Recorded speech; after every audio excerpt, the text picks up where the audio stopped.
Previously, beneath Mount Crystalspire, our adventurers faced trials in darkness and danger.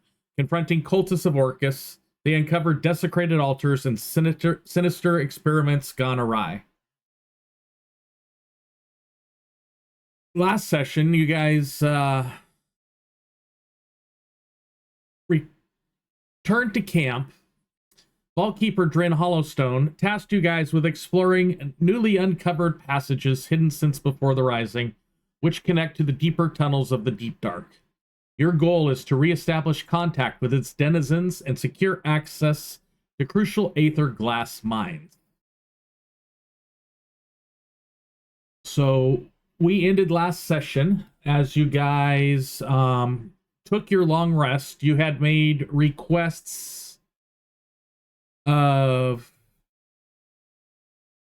the merchants that go back and forth between the city at night. Some of those items that you requested were books and note information.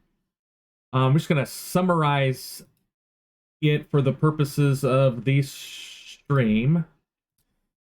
So the first thing that was asked for was book about research of the Deep Dark from the pre-Rising era.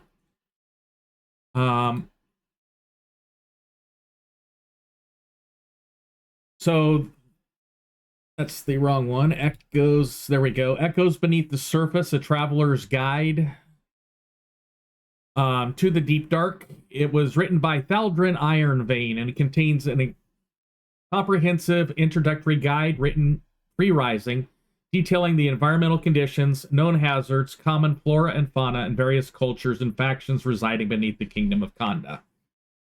There are some detailed maps. You don't know whether or not they would still be applicable after the Rising. Some survival tips and practical advice. So that was the general book that they were able to find. And they also asked to find notes, any other notes or anything they could find about it.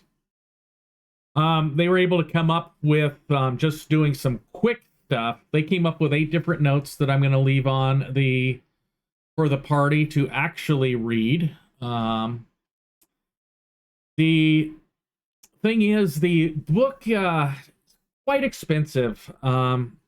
The merchants say that yeah, we need to get 50 gold for that book if you want to keep it. Yeah, it's worth that cough. But I will point out that if you do have the book in your possession and you actually use it while you're in the Deep Dark, you guys will receive, the individuals that use the book will receive a +2 circumstance bonus on checks related to navigation, survival, creature identification, basically anything in the Deep Dark, provided you guys spend time consulting the book prior to making the check. So it is an expensive book. The notes are free, but the book will cost you money if you desire to keep it.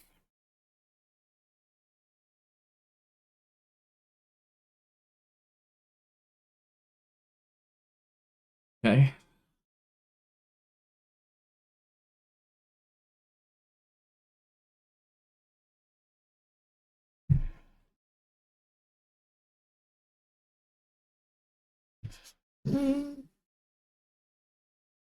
Okay.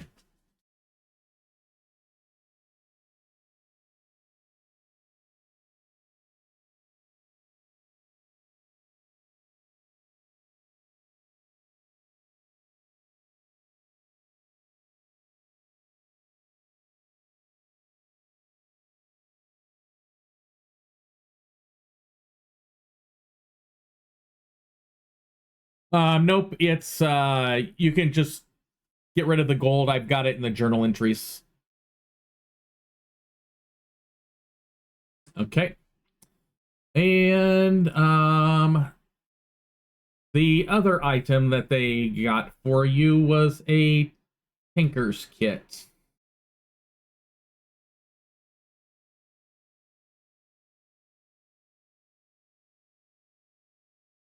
The Tinker's Tools, They're normally 50 gold, but they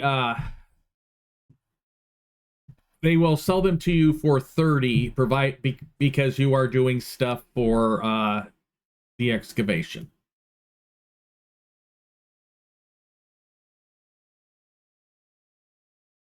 And those go to Richter. Okay, I will inventory. They are... You've already got them? Okay.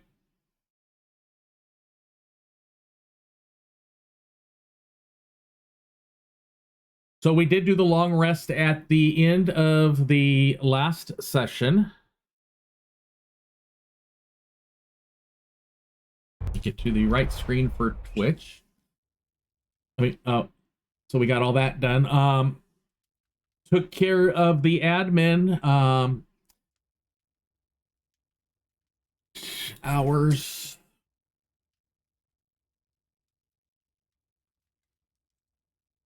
So Vaultkeeper Dren lets you know that overnight and into the first couple hours of the morning, they were able to use the excavators to actually continue clearing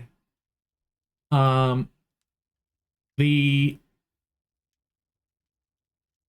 entranceway that you will be needing to take to get to your entrances, the unmarked tunnels that he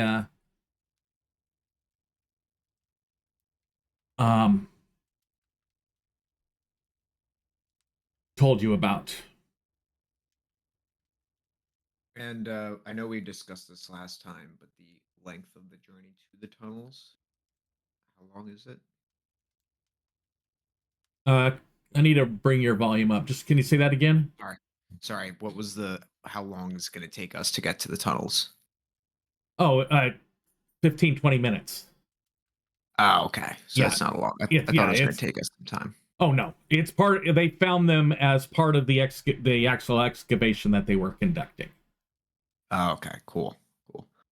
Does anybody else have any business here in the camp? I myself do not have anything else to attend to.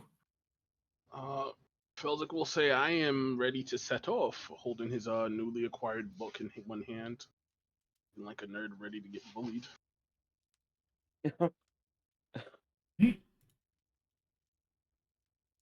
So I will take us to I'm just going to quickly show again the general map type of information that you guys were able to come up with. Basically, you guys would be starting at Mount Crystalspire, and I guess you guys said you were going to head towards Daggerfall Hollow. That was your goal, was going that direction, correct? Yes. Yeah.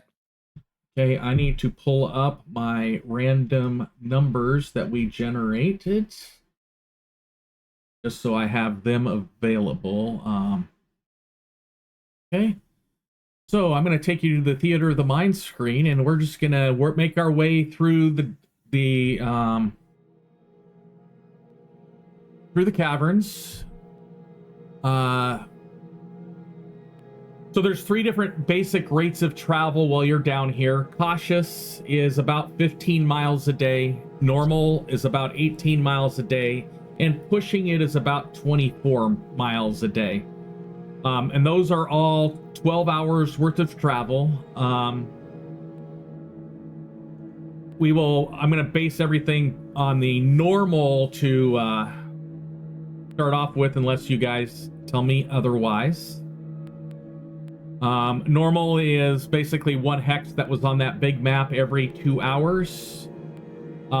We will be rolling for the possibility of travel encounters every 2 hours. That's where you guys roll a d20 and see if it matches what I have. We'll also be checking for random encounters before bed. So basically, if you're gonna do 12 hours of travel, you're gonna do 4 hours of non-travel and then 8 hours of sleep. So we'll do 1 roll before bed, and then we'll do 1 roll per watch for checking if you guys get a random encounter. Are we good with that? That works for me. Mm-hmm. So I'm going to advance the clock 15 minutes.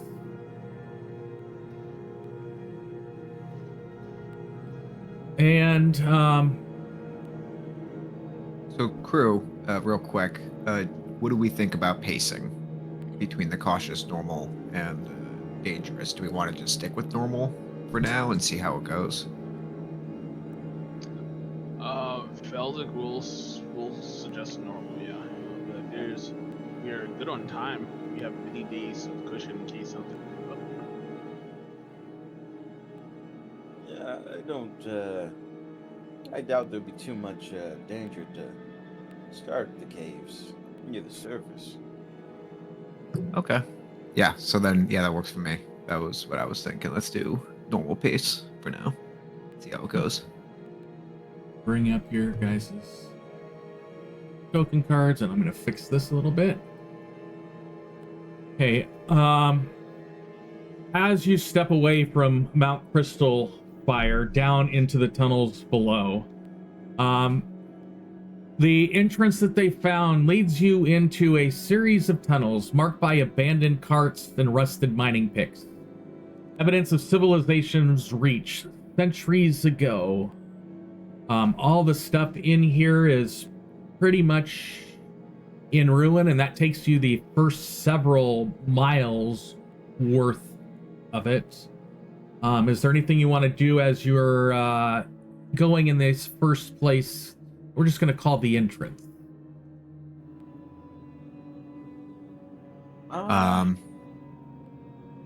In general, as you guys are making your way in here, what are you guys doing as a party? Well, we have our marching order, so we're gonna stick with that. I've got for that. the most part. And I mean, Ferric specifically is gonna look for, just because this is his nature, he's gonna look for any sort of religious markings on the way in, or possible, kind of like what we saw at our previous location, where we're like the marks of Orcus and any sort of desecration. Unless, of course, it might just be tunnels and nothing of interest. But that's Okay. what Ferric's looking for. Richter, what are you going to be doing in general as your party's traveling? If there's a bunch of old mining equipment down here, I think Richter might be looking to pick up a tool or two if there's still one or two around, or observing or examining some of this sort of old equipment down here as he goes past. Okay, so not necessarily just this place, but in general, you're gonna just do general searching for usable stuff. Yes. Okay. Felzik. Felzik's gonna be doing something similar to Richter, except for usable stuff, just junk that looks nice that he could think that are relics or something important to preserve. But he's not going to be wasting a lot of time. It's more of like, like window shopping, and anything he could scoop up, he'll try to. But just for like petty trinkets and stuff.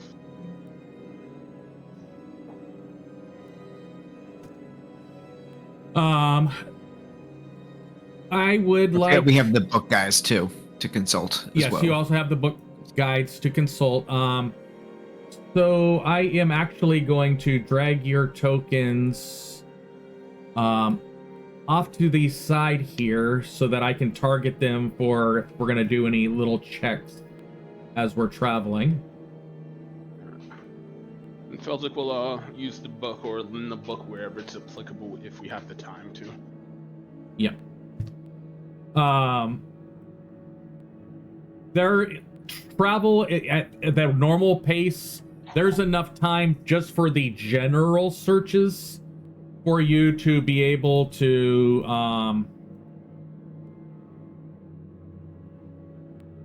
use the +2 perception. Just looking for something odd all the time. And then if you see something odd, spending the 10 minutes to look to get the +2 in investigation. So in this first group, I would just like to see I'm not going to put a DC in. I just want to see what you guys have for your perception for this first area. Would I be able to roll with perception of my familiar, since it can do it better than I can? Yes, and that's your owl? No. Oh, no, you've got your Isgwil. Yeah. He's out there for you? We're searching together because he can't see well in the dark despite being a giant eye, so I'm flashing So the light I while am I'm going to doing give it. Isgwil a request there. Thank you.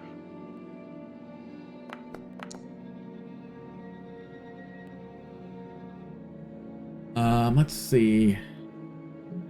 Damn giant eye. I could have rolled a 7.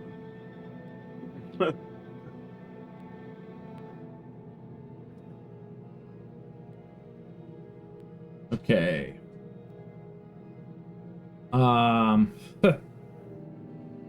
Yeah, it's cool. It didn't do very well. So, the stuff here is pretty much total trash and garbage right now. Anything that you would pick up that would be in the way of a tool, would immediately fall apart in your hands if you attempted to use it. There is moisture in the air, and for over 200 years, the metal that's in these things has basically become layer upon layer of iron oxide, basically rust layers that it looks solid, but as soon as you touch it, it peels away like sheets of paper. I would like Ferric to roll a d20 for our first check.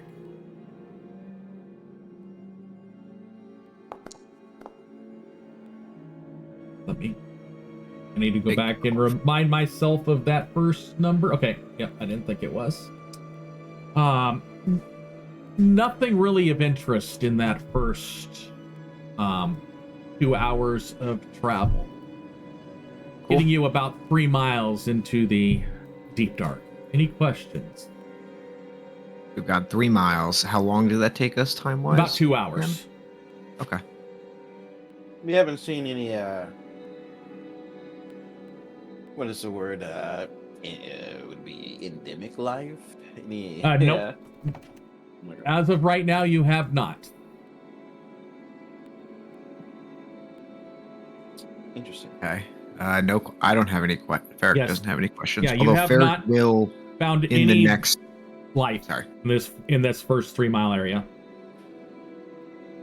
One more question.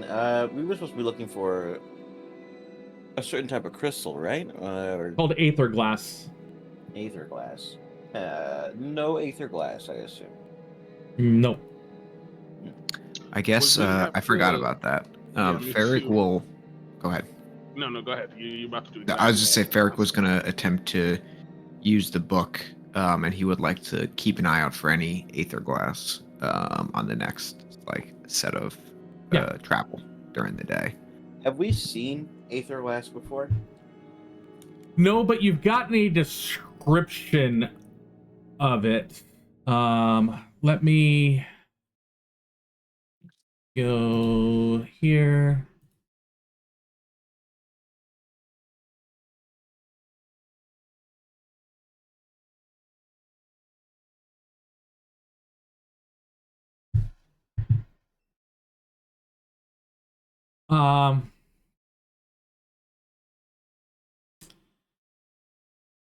It has like an internal glow to it. It's not like a typical bioluminescence or a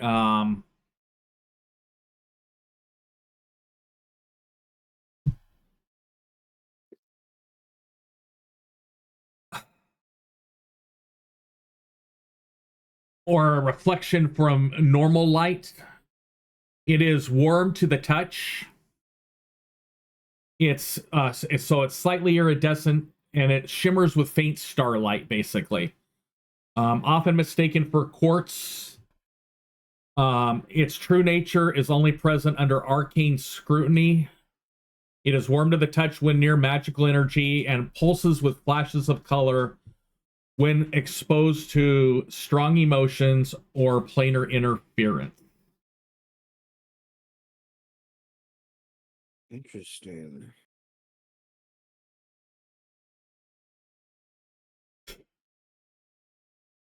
And with that, we will.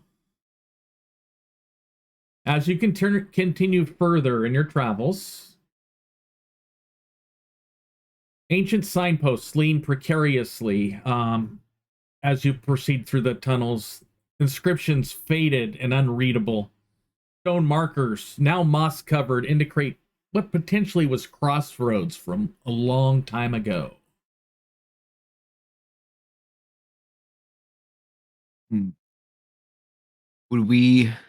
Does it seem like we know the way forward here? Like, do all these roads and signposts seem like we might have a chance of getting lost if we don't make some sort of check? You have the map, and you have the general map, and you also have the information in the book. That's pretty much going to keep you on track. Go ahead, and anybody who wants to attempt to kind of get some of the moss off of these, go ahead and do that, and we'll see what the signs, see if you guys can read anything off of the posts. Eric definitely does that. Okay. So, I'm gonna just go ahead and I'm gonna give you the option. I'm just gonna select everybody for that, and we're gonna add 2 to whatever you roll, if you guys do roll.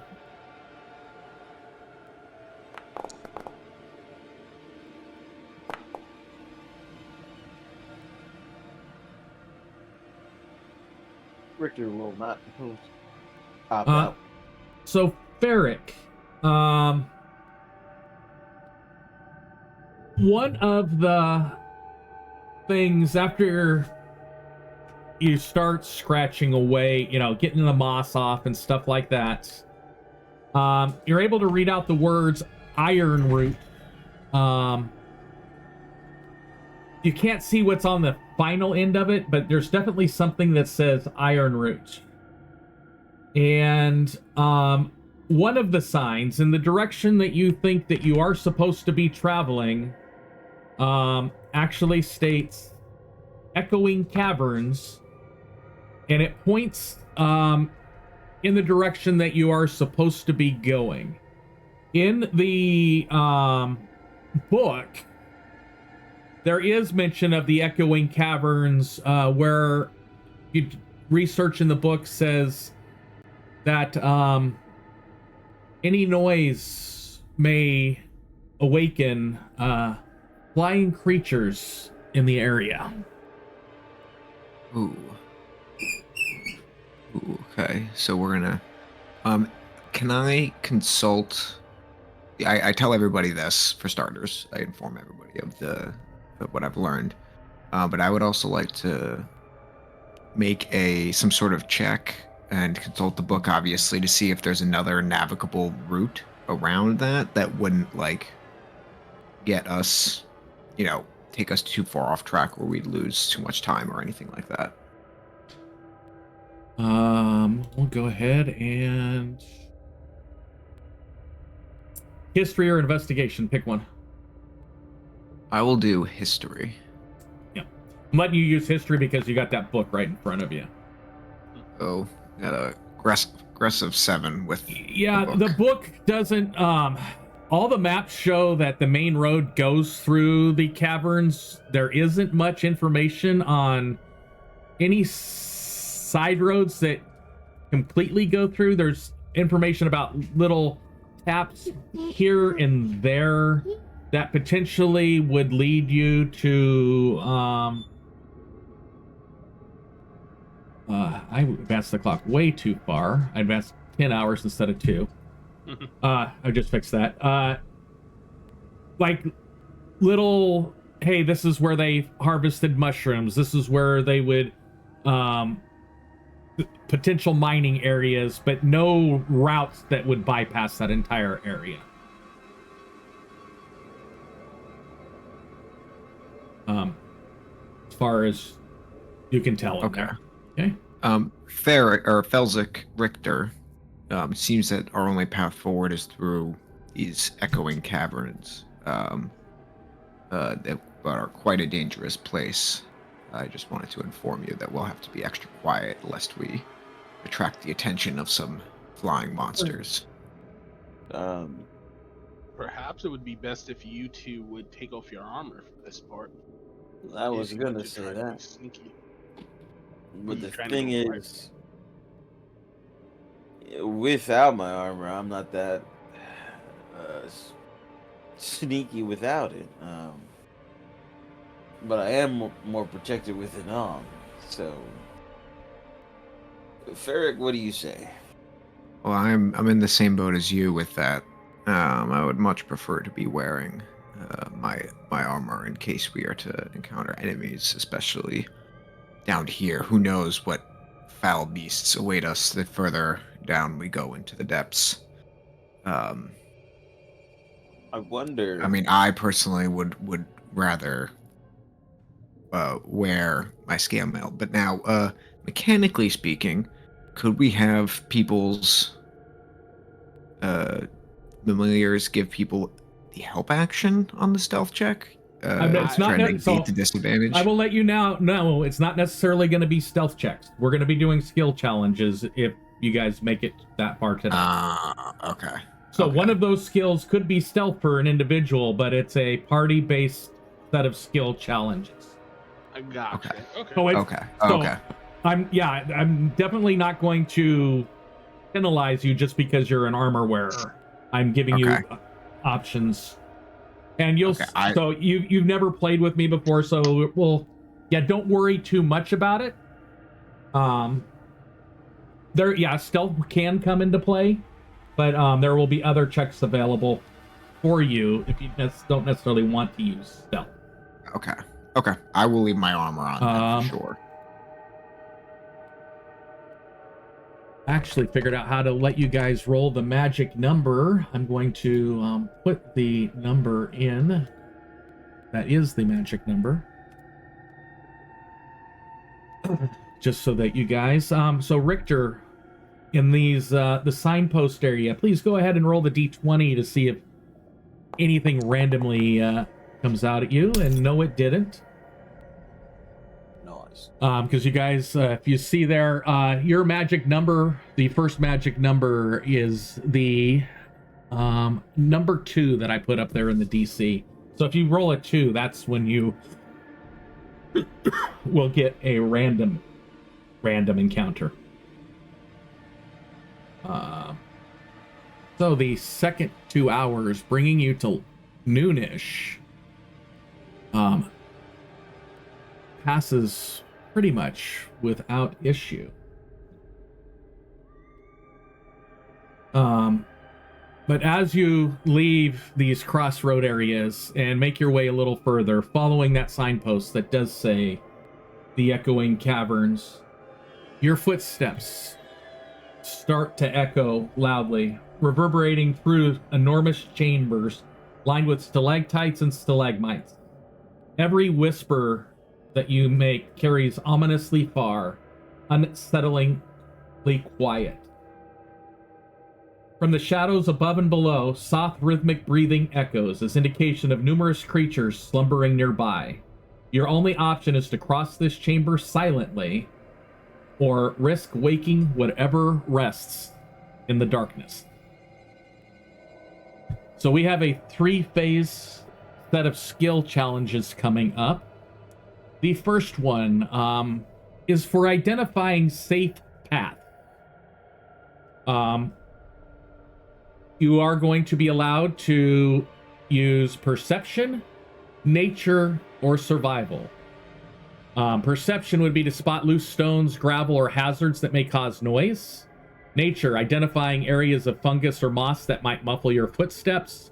And survival, recognizing tracks or sign of previous creatures' movements to indicate safe routes. You may choose whichever one you desire and roll directly from your HUD. And it is a natural 20s will be 2 successes. Natural 1s are 2 failures. Our first DC is a DC 13. So perception, nature, or survival. Pick whichever one you want to do and make that roll. And any chance you want these blind, right? Nope. Yeah. Doesn't And really I matter. give myself guidance. You can do that. I need perception, nature, or I'm trying to figure out what Vezir's gonna roll. Vezir's gonna roll nature. Probably nature since it's int. Yep, and I didn't do it blind, but and we have one left. Hello? And we have Eric. I got a 13. And who's that one for? That's for Vezir. Okay. Initially, you guys start to struggle to identify safe footing. But after a bit, once you get in a little bit, you're able to kind of make out where other parties have traveled. You carefully choose a path that skirts around loose stones and dry foliage, the mossy patches underfoot muffling your steps. Each move brings you deeper without incident. It was a tie. Yes. Quick question. My sheet is all messed up right now. What's messed up about your sheet? Let me give a screenshot because I don't know how to describe it. Here. It looks like this when I open it.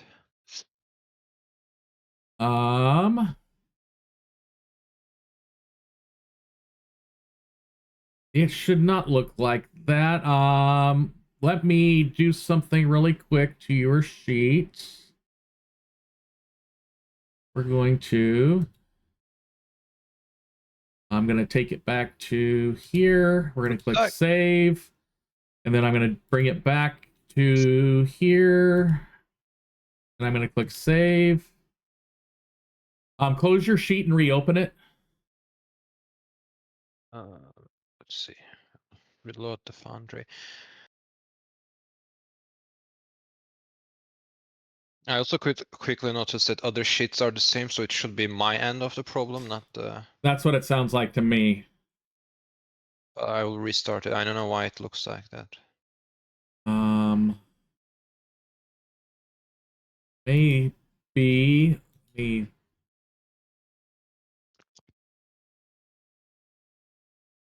There. Let's see. Those are working that way. I don't like that sheet, so I'm going to go back to that one, see what it looks... Oh, that one looks like hell. Oh, because... Wait, did I? No. And then I'm going to go back if to I the enter tidy this sheet. wrong... Did I enter the wrong... You know, I'm correct player. Okay, it looks normal now. Yeah, it works now. Okay. So Ferric is stepping away for a minute. Welcome. You guys are in the 7th, 8th, and 9th miles of your travel in the Underdark, Vezir. Sorry about that. I had to go to the bathroom. No problem. Vezir's with us, joining us. We are in Vezir. part 2 of a 3-part skill challenge, making it through what we're calling the Echoing Caverns. For the second part, the first part was identifying safe paths. The second part is navigating quietly. I need you to select from your skills. Please make these, you don't have to make them blind. These are going to be DC 14 checks this time. To move silently and cautiously, you can either do stealth, to move silently, stepping and avoiding noise. Acrobatics, carefully maneuver around difficult areas. Or sleight of hand, gently moving aside rocks or debris obstructing the way. At least 2 of the party must use stealth. I can use stealth. I got decent decks. So that's the way I broke up that armor thing for you, is only half the party has to use stealth. Okay. Yeah. And, I mean, So Falzik, you also have advantage. So, yeah, options are stealth, acrobatics, or sleight of hand. I will do acrobatics and give myself guidance again. Okay. So go ahead and make those rolls from your skills. It was on the. It was on private for some reason. That's fine.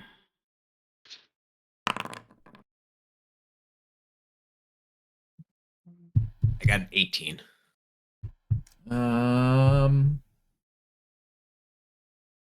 Despite your best efforts, Ferric, even as you are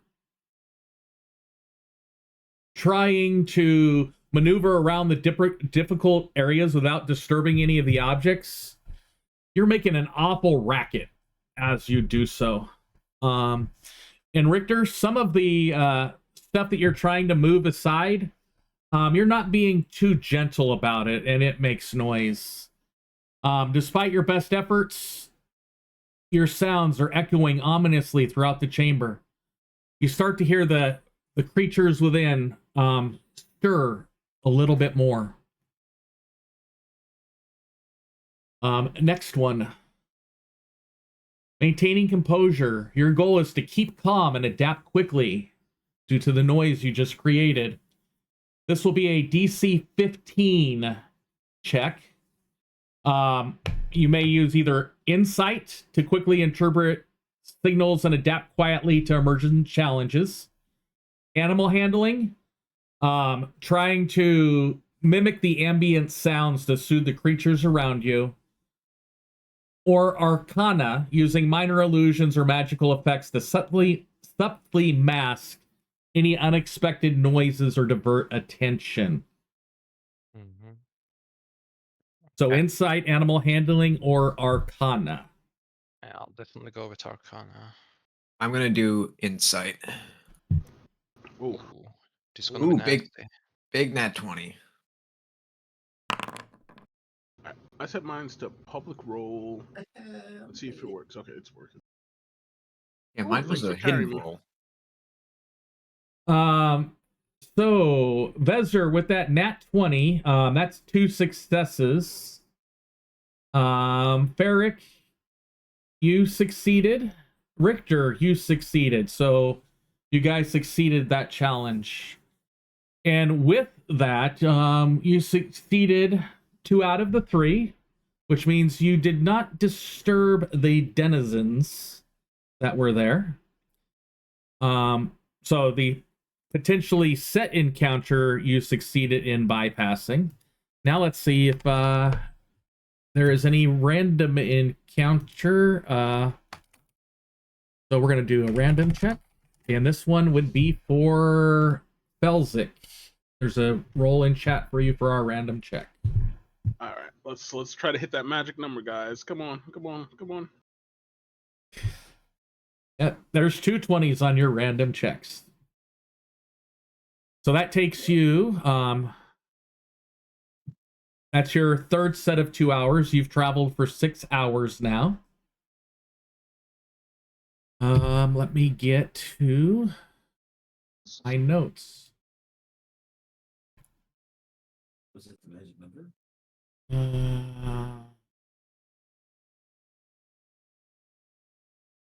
Where did I put my notes? Okay. As you continue making your way through these echoing caverns, it starts to transition. As you step cautiously in the cavern ahead, an eerie, otherworldly glow greets you. The chamber expands into a memorizing vista of bioluminescent fungi, casting strange shadows across every surface. Each step you take seems to echo unnaturally, reverberating softly, creating a symphony of subtle whispers that dance at the edge of your perception. In the flickering, gentle light, you sense movement. Shapes darting swiftly between mushroom caps and stalagmites, just out of clear sight. The tension grows with each cautious breath you take, your grip tightening instinctively upon your weapons. Suddenly, the sound of skittering footsteps surround you, converging swiftly from all directions. Your pulse quickens as silhouettes emerge from the radiant shadows, their forms peculiar, Movements agile and unpredictable. A figure steps forward into clearer view. Its emerald skin glows faintly beneath the fungi, shimmers faintly beneath the fungi's glow. Wide eyes sparkling with curiosity. A broad smile splits its face as it tilts its head, examining you carefully. Well, aren't you a delightful stranger? Visitors from above, are you? Welcome, welcome. Care for some glowing mushrooms too? It's brighter than your smile, I promise. Now look at Felsig. This creature is a mushroom? Oh no, she's a Verdan, just like you. Okay, alright. Felzig is going to say, our first citizen down here. This is a glorious moment, guys. And she's not hostile towards us. That's even better. Eldeth be praised. From the I extend my hand to her and I say, Ferric Anvil Breaker. And I give her a firm handshake.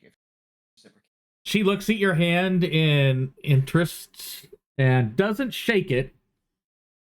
She goes, from the surface, are ye? Tell me, do plants truly grow without glowing down up there? How do you ever see? Oh, that's a story to tell you. Anybody else want to tackle that one? I was going to say the light comes from the sky. Yeah. Above us, above everything, there's a glow that lights up the entire world. Like this. And Wizard's gonna do like small minor illusion. Her eyes widen and she smiles and goes, oh, fun. Come with me. Let me show you some of mine. And she leads you. Let's try to figure out. There we go. Trying to figure out why my stream didn't have the right picture. She starts to lead you, if you desire to follow, to what appears to be a clearing in the mushrooms, where you see 4 other Verdan. I'm just going to cycle through their pictures really quick, just so you can kind of get a glimpse of what you are seeing. Do we follow everyone? Yes. Mm-hmm. I feel it. Yeah, I feel like these are the DM. These are the people that we're here to make contact with. Like these are these part of the people that we've like specifically been sent here for on our mission. You were sent down here to make contact with anybody. Okay. They have out of the character stuff, there has been no contact, as far as you know, with anybody from the Deep Dark in over 200 years. So anybody that you are encountering down here would be one of the denizens. They are a denizen of the Deep Dark. Okay. The further in you get, the richer and richer the rewards for your travels and investigation will probably be when you return. And we haven't passed the camp yet, right? No, you have not. You are about a third of the way to the camp right now. Wizard is going to say once he sees the other 3, are you are you for adventures? The first one goes, in adventures, I'm just here to chart the tunnels, but a few tunnels still elude me. Have you guys seen anything peculiar? Strange stones, any carvings along your way? You say you're here to chart the tunnels. Where are you from then? Where's your base camp, if I may ask? Or your home? Well, don't be rude. He asked us a question first. Well, No, Fred, we haven't seen any strange things or tunnels or Or crystals, I think you asked.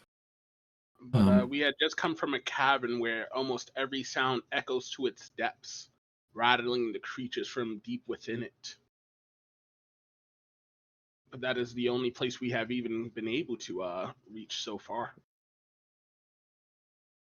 The one that has the little map that she's making. Well, I'm from Darkspire Refuge originally, but make my home in Shade War and Outpost currently.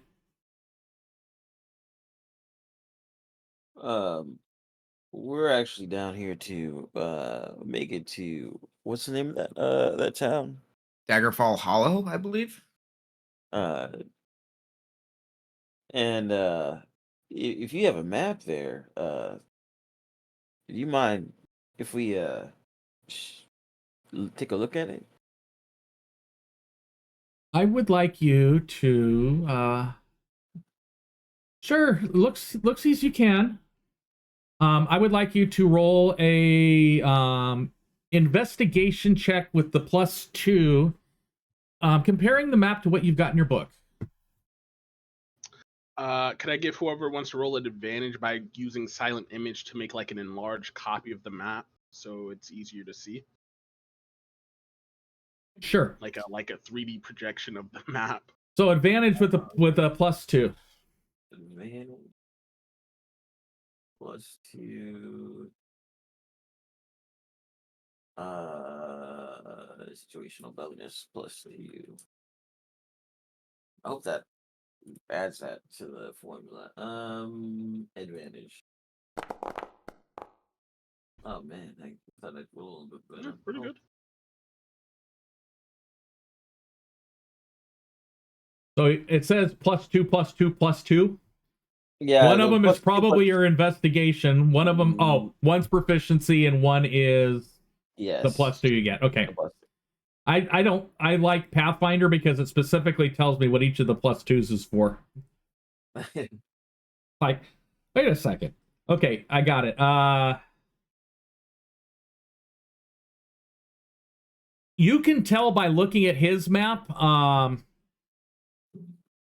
that the map you have in your book is a pretty good representation. Actually, it probably looks, with the 6 hours of travel you've made, comparing it with what he's got drawn in the area, your map is probably slightly better than his.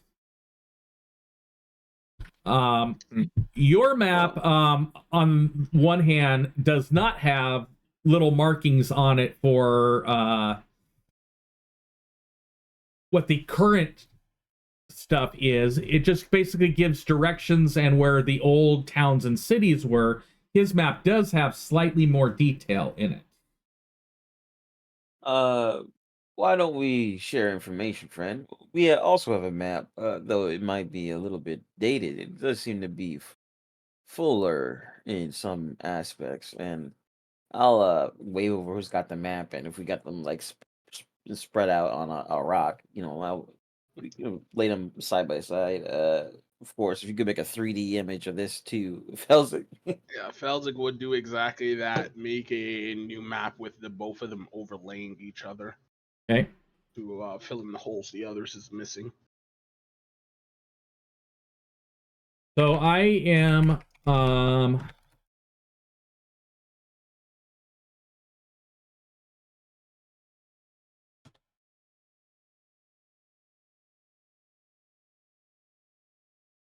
I'm marking down the key points that he has on his map that are not on your map.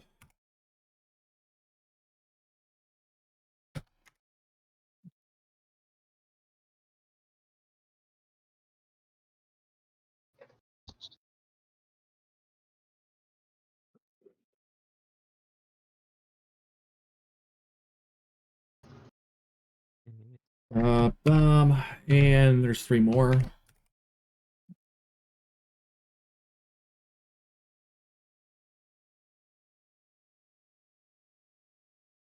So the region he has on his map is only between here and Blackrock, where you're at. Basically, where you guys came in and Blackwater Crossing. So this is what he has named the next several sections of the map. Currently you're in what's called the luminescent fields. And then the next several sections that I put in there are Shadowed Crossing, Collapsed Passage, Deepwater Chasm, the Glinting Vein, and in a note on the side, he's got written Dwarves, Ruined Outpost, Whispering Gallery, Mosslight Cavern, Ironroot Passage, and Blackwater Crossing. And Blackwater Crossing is at camp? That is the camp, yes. Okay. And on his map and on your map, you see Blackwater Crossing is at an underground lake. Interesting. Okay. Can I make an insight check on these guys just to like they're not messing around with us, right? And giving us false information to like send us into like Go ahead. Roll an insight check. See if they're sending you to your doom. I did a blind GM roll accidentally. That's fine. You can see the resemblance between. They don't all look like Felzik. There is enough of resemblance between them. You can tell that these are a cross between goblins, hobgoblins, and other denizens, making up the Verdan. They seem happy, joyous, and basically aloof. Kind of hard to believe that they would be lying or trying to trick you right now. Okay. Can I make a check to know if the flora around us have any kind of uniqueness to it, or if it's just glowing shrooms? Yes. Nature or Arcana, depending upon what you're looking for specifically. I think I want to know if this terrain is dangerous. Oh, if the terrain is dangerous? Like if not necessarily like damaging us physically dangerous, but more like is it gonna influence us in some way, you know? Okay. Yeah.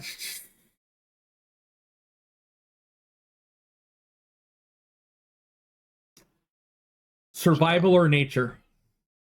Right. You make your choice. I'll roll nature.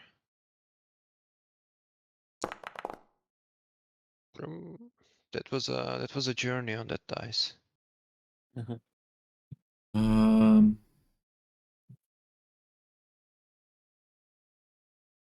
You really can't tell. There's stuff is so new to you that it's hard to say. So I think Vezir's just gonna feel uneasy about all this glowing stuff around him, not knowing if it is affecting him. So I am. While you're doing that, I'm going to go ahead and Control C. We're going to create an item. This is session 4. So create folder. While you're doing that look-see around, we're going to go ahead and make a loot item that we are going to call Control V. Bioluminescent mushroom samples that you can take back with you. And we're going to edit, put it in there, and we're going to click save. And I am going to put those on your character. While you were doing that look, I'm going to say you were able to pick that stuff up. Yeah, sounds good. Is there anything else we want to ask these guys? Does anybody else have any information that they need? Well, I want to ask some stuff after picking up the shrooms. This one goes. She sees the your look and trying to figure this stuff out. She goes, "Well, tell me, do surface wizards really draw magic from the sun?" Well, you see, wizards by nature cast their spells through training and education. So clerics might draw their power from sun depending on their patron, but not wizards. No, we study the use of the arcana. Assume it's the same down here as well. So you can do something explosive, perhaps? Nah, no, don't spoil it. Let me guess. Here, you need some aid, magical aid?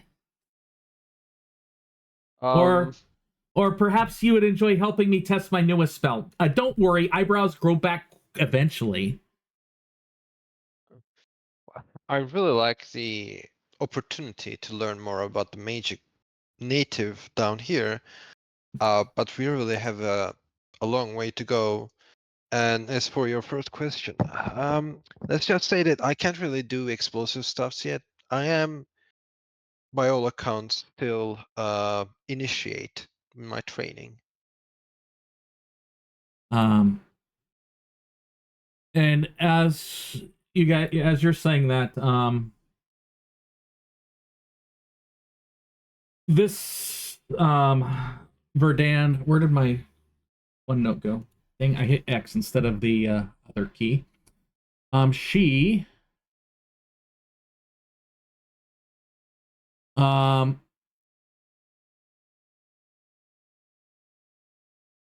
She's got shadowy green-blue skin, silver eyes that are glowing faintly.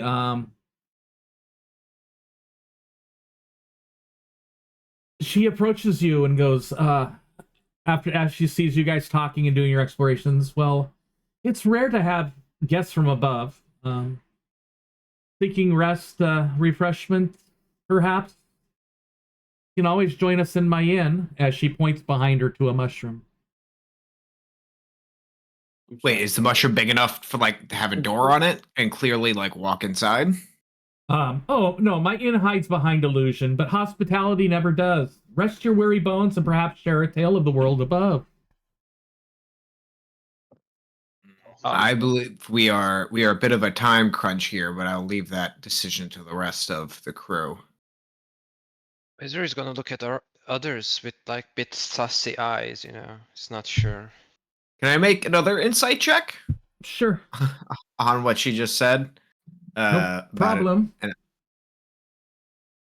I am going to do.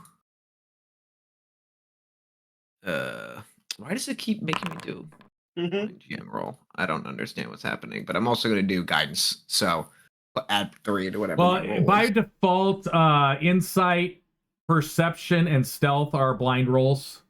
Okay, that's fine. So that's why it's coming through. Okay.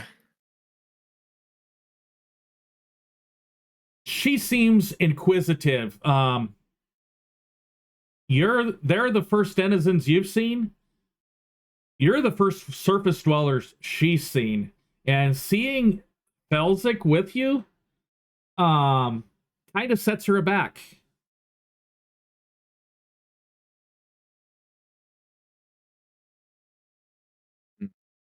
Bezer, Felzik, Richter, what do you guys think? Do we go to the inn or should we continue on? I believe. Go ahead. No, go ahead. I believe we did have some wiggle room of a few days, and I don't think it's going to slow us down too much. Also, I wouldn't mind, since if we do stay here longer than a few hours and decide to camp here, it should be safe, or at least safer with these folk. I will let you know right now, you have gone 3, 6, 9. This is the 12-mile-ish point. We usually travel 20 in a day? 18. So anywhere between 15 and 24. 15 and 24. Well, this could be a good opportunity to learn more about the environment here and the various denizens. You four are natives here, right?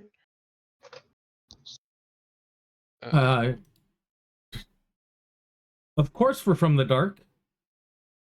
Yeah. So this could be a nice opportunity to exchange information with each other, which could help us with our mission. I think it might be worth, sacrificing the time we have to be here. Feld's gonna say our mission was to make contact and secondary find the resource down here, was it not? That's true. So I guess this is accomplishing our first mission. Yes, this would actually cut down on all the time. We would have no reason to travel deep unless we can find out a source of those crystals down there. I personally think that this is not good enough, though, to stop here and just talk to these people. I think we need to make it to at least some sort of settlement before we say that we have mission accomplished. Well, I mean, if we can set up an establishment between these guys and their settlement and then the camp back up in the surface, that would be almost the same thing, would it not? Even better. Well, I think DM also said that depending on how, I feel like that's kind of like meeting bare minimum requirements, but I guess that's up to It's the party. it's basically like a spectrum, right? The more time we spend, the better the results. Less time we spend, the less we will get out of it at the end of it. I think we have enough days with extras that actually spending some time here might prove valuable for the larger settlement that is up ahead on the road. I feel like we don't need to spend. We could just talk here for a couple hours. It's not like we need to stay the night at this inn as well. What's it? Well, this is deep dark. How do you know when it is dark here? When it is nighttime. Time to sleep. So to say. How much your torches have burned. Your body's probably used to how far you can travel on a daily basis. You're not going to be exact, but you should be fairly close. Just listen to your body. Okay. How much time do we have approximately for like before nightfall? Well, you guys should have the actual game clock. If it's not showing up on your screen, if you go to configure settings, go all the way down to simple calendar, and then click simple calendar, it will pop up the current calendar with the date and time on it. Oh, that is really nice. And So we've got. And if you double click the title bar at the top, it'll just shrink it down for you. That's a really nifty tool right there. Okay, so it is 15 right now. Afternoon.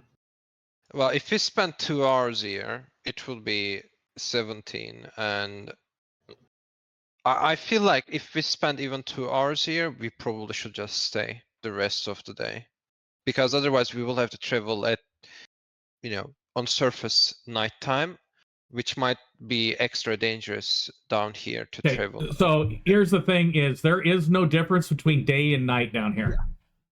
The only time that matters is for resting. The setting, the area is always the same. It's always considered. Everything is always nighttime. If that's easier. Yeah. Okay. If that's the case, yeah, sure. Yeah, let's stay here 2 hours and then we can continue. Yeah, Felzik says, and we can also ask about their settlement. Like, if we know of where they come from, like I said, it may prove to be better than a possible settlement we were going to versus one that they are assured of.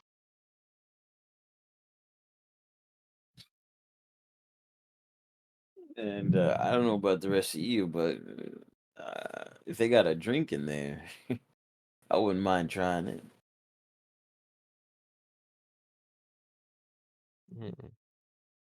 It will be interesting to see what alcohol is in the Underdark. I guess that means we're staying a little bit. Yes, if you don't mind, show us the way. As you say that, and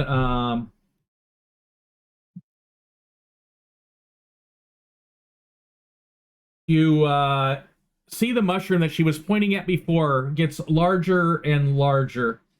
As you pass through the illusory veil concealing the entrance, you step into a warmly lit space suffused with soft, calming glow. Gentle shades of blue and lavender from enchanted lanterns cast dancing shadows upon walls draped with silken fabrics. The air carries a delicate fragrance of herbs, spices, and something sweetly exotic, creating immediate sense of tranquility. The room is cozy yet spacious, with carved wooden tables and cushioned benches arranged around a central hearth filled with softly glowing embers that emit warmth without smoke. Shelves line the walls, filled with curious trinkets, jars of bioluminescent mushrooms, intricately carved crystals, and there's a quiet, gentle hum of magic resonates subtly, emphasizing the restful and safe atmosphere as Nairi meticulously smiles at you. At the far end stands a small, elegant bar, crafted from polished stone and dark wood, where she awaits, ready to offer refreshment or conversation. Behind her, softly glowing bottles filled with intriguing liquids and vibrant colors catch your eye, hinting at unique libations from across the deep dark and beyond. And you said you were interested in the drinks.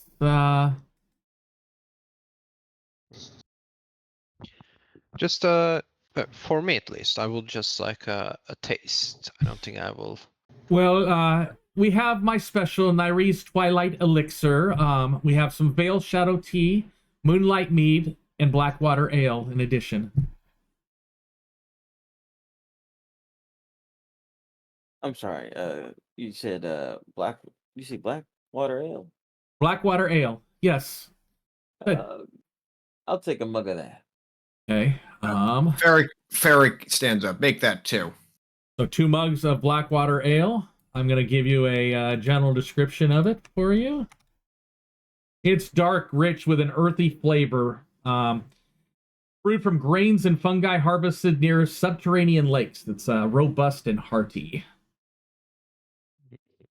And what is the house drink? Oh, the Twilight Elixir? Well, right, you look at it, it's got swirling hues of blue and purple. It looks like it's fizzy. As she starts to pour it. It is slightly sweet, has a hint of berry, and it just comforts you as you drink it. Interesting. That's nice. Get one of those teeth.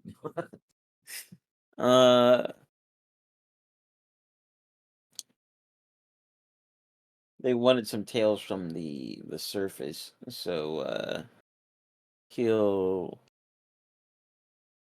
regale her with a few of what his town is like, his hometown is like.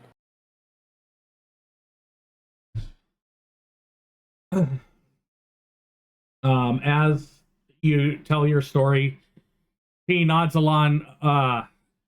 They all nod along. It's like they're fascinated with your guys' your stories of grass and trees, the sunlight and the flowers that follow the sun, the moon, its different phases, things that they've never heard about. And Felzik will silent image the visual accompaniment to his story, to his tellings, to give them a better image of the surface world. So I would like you to roll a performance check, please. Can I use thaumaturgy to give them the help action on that? Sure, if he needs it. Yeah, Felzik, between you and the thaumaturgy, it's like they're in New York City seeing the first run of a brand new musical. They are enthralled and they just want more. I mean, they are flabbergasted. Ferric, and Richter, I would like you guys to roll perception checks, please. Eric, your perception check. There we go. Why did it go? Oh, ho, ho, ho. Were they supposed to be private? Perceptions, insights, and stealths are blind. Okay. Yeah. I will just let you. I will just let both of you know that you both rolled nat once. Oh my lord. Yep, I saw a yellow one and a blue. Let me fix something for you since we're doing a bunch of skill checks. Ferric and Richter are clinking glasses and too focused on this great ale, I'm assuming, to notice anything else. Yeah. I mean, could Vezir also roll that? I think I could handle the story as well with the thaumaturgy. With that 19 roll, because I didn't even roll advantage. Sure. If you're up for rolling our Yep. saving perception check. Yeah, go ahead and do that perception check. I'm sorry, I thought only two of us was making. Am I making a perception check? No, as well? Vezir will be doing it right now. Yeah, instead of the thaumaturgy. I did so well, you know. I'm such a showsman, you know.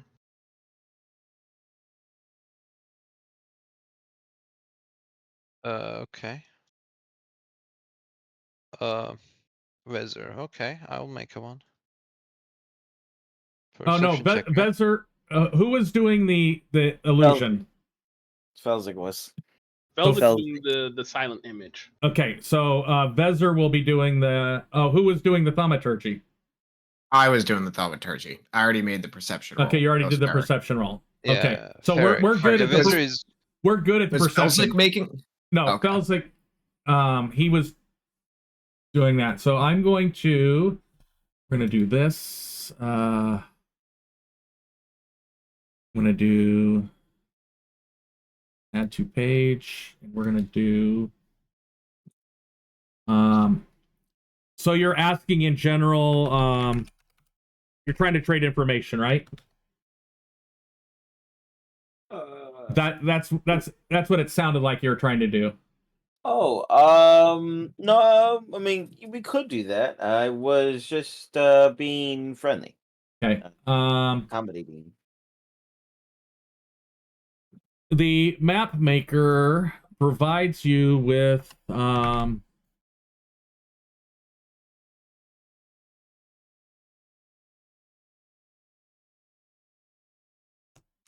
some information about his their current home. It's called Shade Warren Outpost. We're gonna click save, cancel. That's not what I wanted. I wanted to click save, and I can click this. I can click that.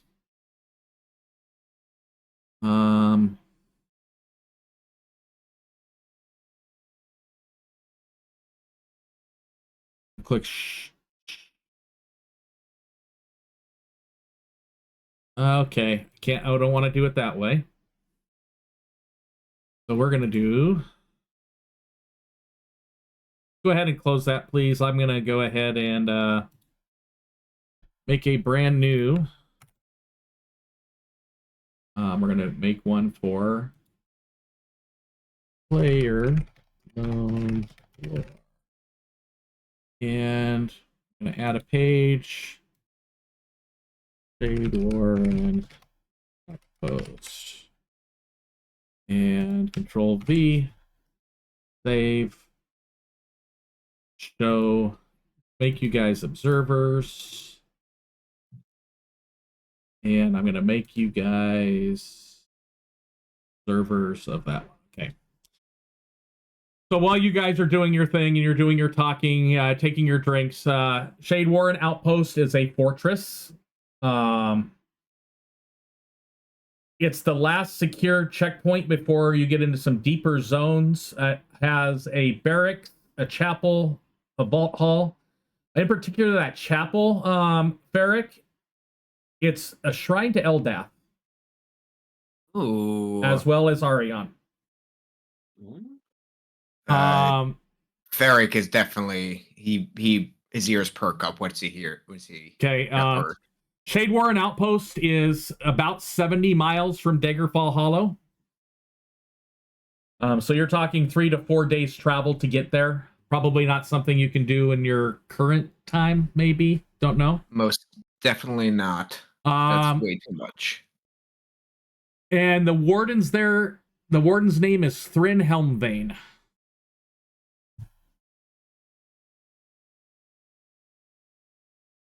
But it seems that there are still worshippers of Arion and Eldath below in the Deep Dark. That's good to know. Good to know.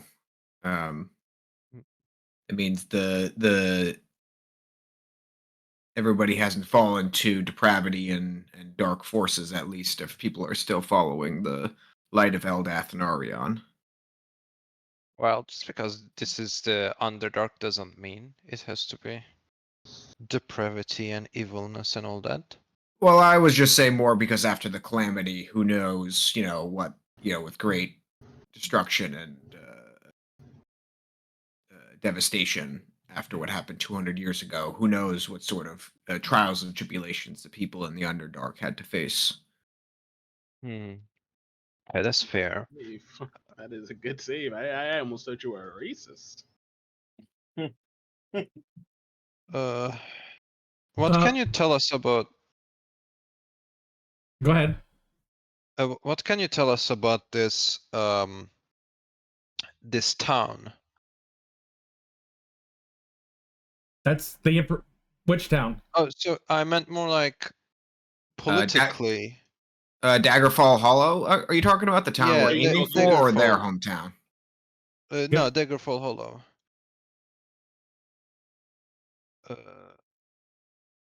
Politically, do you know anything about Daggerfall Hollow? Can you roll that d20, please, Vezir, really quick? Oh, I didn't see that, sorry.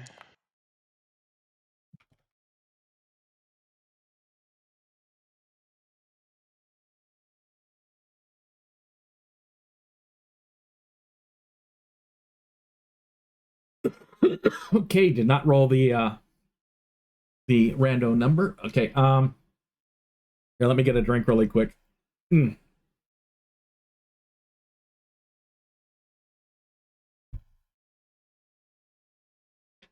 As she refills drinks and offers you stew, the more orcish looking Verdan, Daggerfall Hollow. That place is like a gem buried in a grumpy old troll's beard. Sparkly, useful, and liable to bite you if you don't look polite.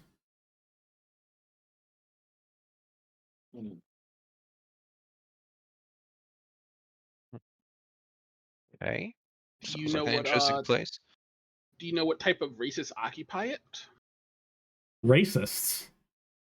Races. Species. Oh, races, species. Yeah, sorry, racist, not racist. Also, which race? Also, which racists occupy it, so we know to avoid them. Oh god. Little this, little that. We got the rat folk vermin. We got the kobold vermin. Yes, Verdans, the orcs, the hobgoblins, the dwarves, the dwaragers, the gnomes, the swivel. Yeah, so I'm just gonna call the duragers dwarfs. The dark gnomes are gnomes as far as they're concerned. It's just yeah. Why would they call themselves dark gnomes? Yep, they're not. They're just elves, half elves. We have humans down here. It's Daggerfall Hollow in particular has got a little bit of everything. It is the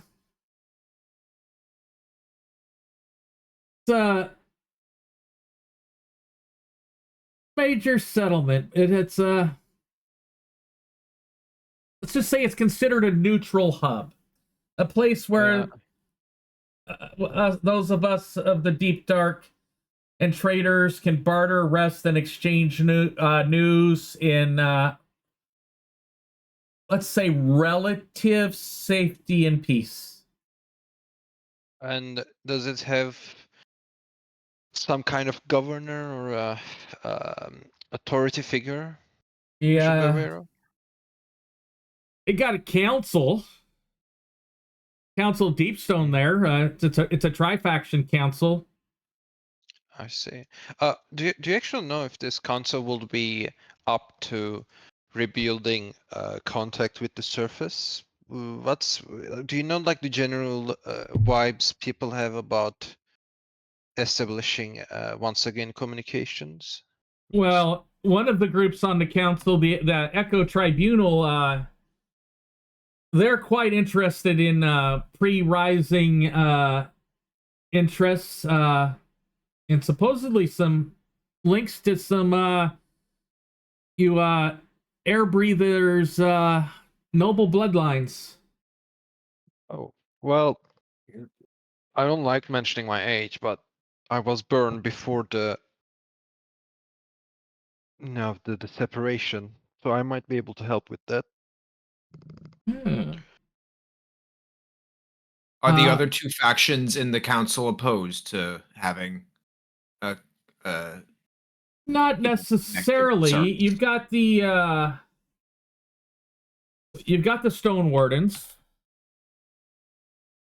They're the typical dwarf and gnome guardians who maintain the outpost for stability and defense. And then you got the Glowroot Circle.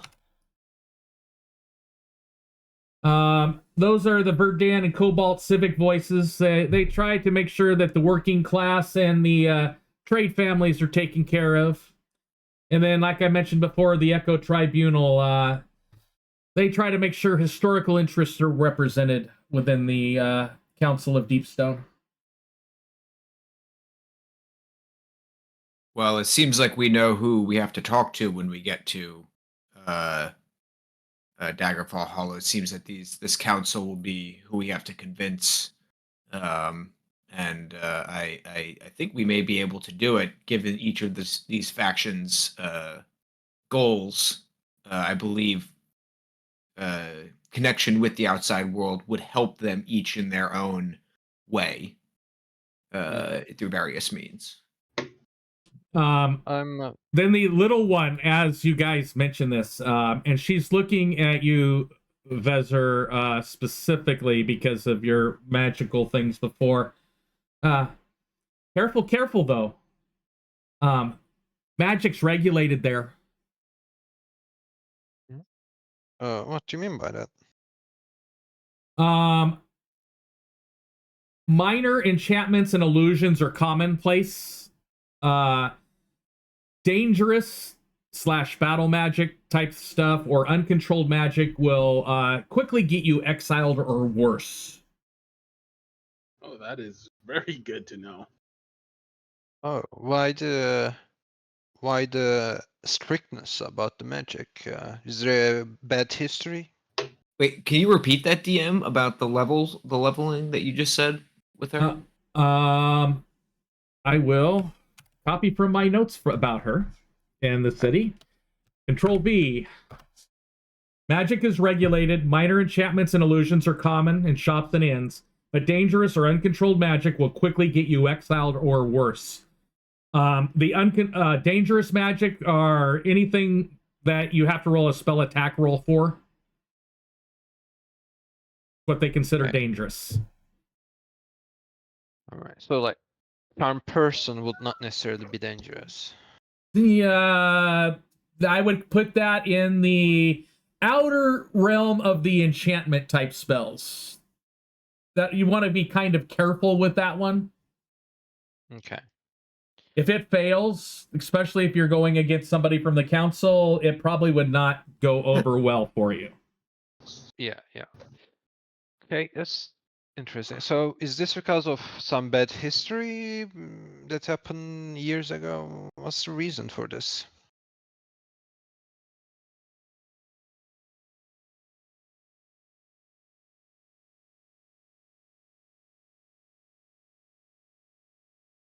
Whether Yeah, she doesn't speak up, but the one that the map maker speaks up.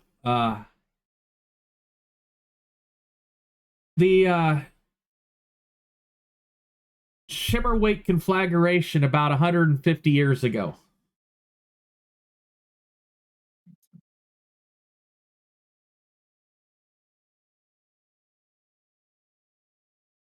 Kind of blew up most of the city, most of the town. doesn't sound pretty. Killed over 400 people. Ooh. Okay. It was caused by an overloaded magical display during one of the festivals of the double moon. From that point on, magic has been severely restricted.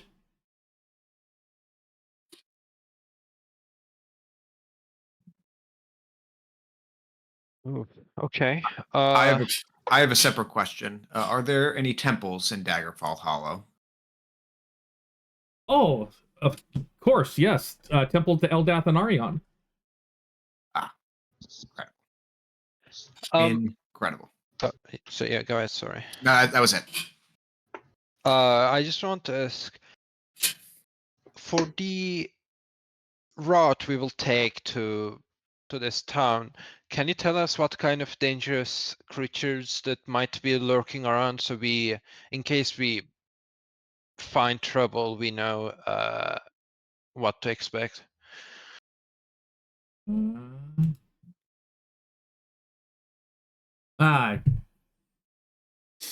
The big dude pops back out. You got your centipedes, your bats. The kobolds get a wild one up their butt. Dark mantles, sturges, myconoids, clogus. And if things get bad, you start to see some grimlocks, little bit of this, a little bit of that, anything, slimy things. As you get closer to the tunnels that lead deeper, trogdolites, like the grimlocks I mentioned. Anything that if we see we should immediately run for? Yeah. If it's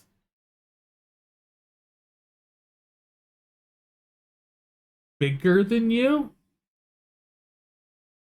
I see. Okay. Fair enough. If the giant centipedes are like really, really giant, I would probably run from them. There are things that it's probably better to walk away from than it is to attack. If they're slow and you guys can get away, what's the deal of, why? Right. He learns to run away, lives to fight another day. Exactly. I understand. No, I agree with that. I think that's all the questions I have. I think I cannot drink more. I have nothing else. And for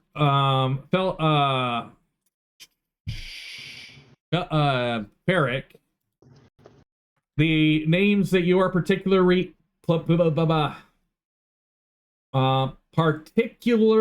interested in are the Bastion of the Iron Sentinel and the Ember Crypt Shrine. Ember Crypt Shrine isn't really a full-blown temple, but it is a shrine to Arion. Okay, and obviously the Bastion of the Iron Sentinels to Eldath. Yes. So, cool. Okay. And as they do some reminiscing, there also is one to Lunara, again, smaller than the Bastion, about the same size as the Ember Crypt Shrine. It's the Chapel of the Falling Stars, and that one is to Lunara. Cool. Belzik, Richter, you guys have anything else that you want to talk to these two about before we head out? Belzik is gonna ask, do you know any other rude or disrespectful customs or actions we can avoid when we meet the other races? Not necessarily race-wise thing. more along the way of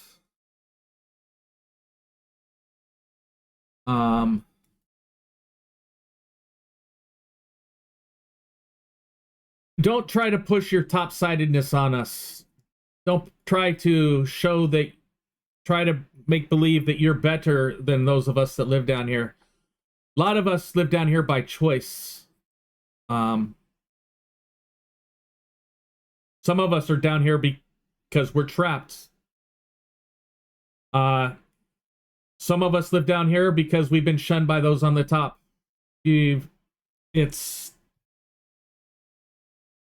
why just be respectful and try to leave your arrogance at the stairs that lead their way out of the tunnels. Noted. Thank you, sir. And with you guys getting ready to leave, let's go ahead and take a quick break so I can get the puppies outside for a little bit. I was just about to ask for a break. Yep. And I'll be back in a couple minutes.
Okay.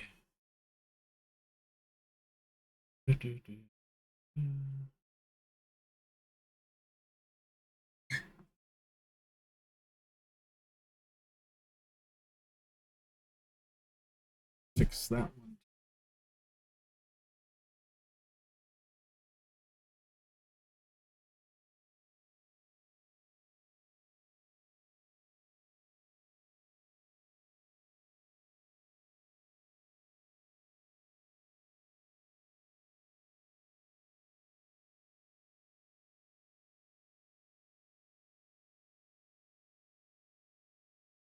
Nope. Note.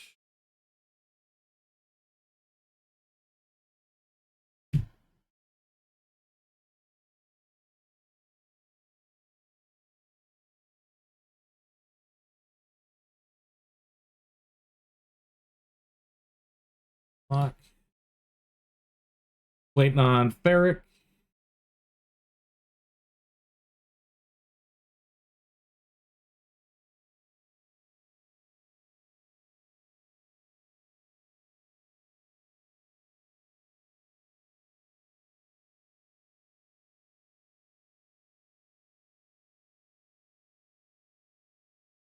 Um,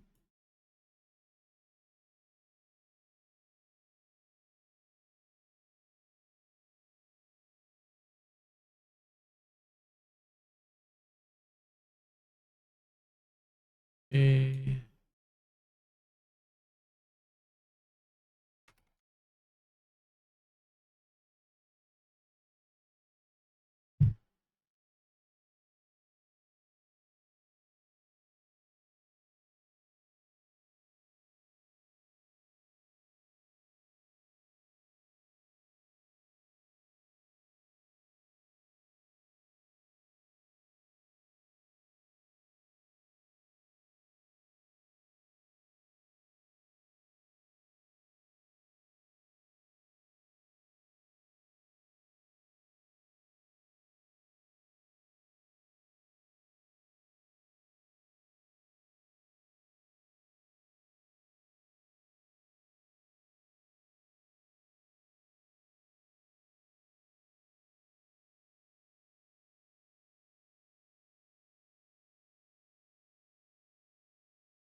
And we'll go back there. Ferric, you back?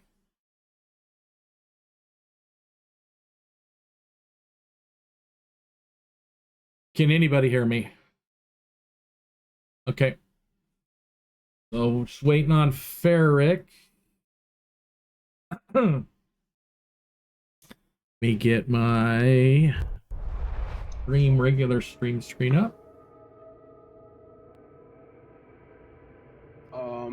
Before we close the day out, Velzik did want to see if he could trade some of his trinkets for Underdark trinkets, or inquire more about Okay, so before you guys leave here, okay, you want to do some trinket trading? We do, huh? Yeah, you know, I got this perfume, got a mirror. Yeah.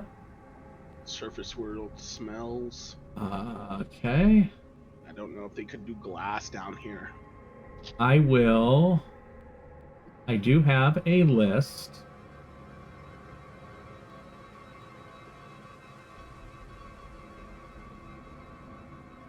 of stuff.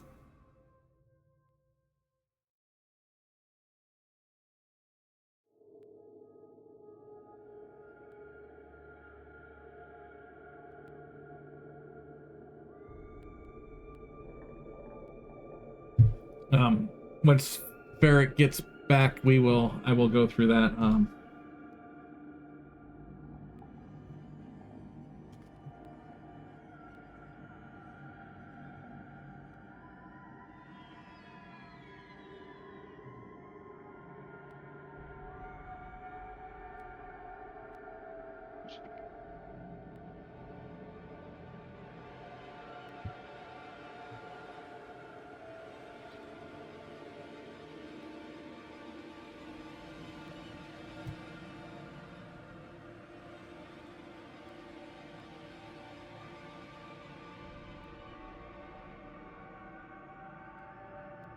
While we wait for him, Yep.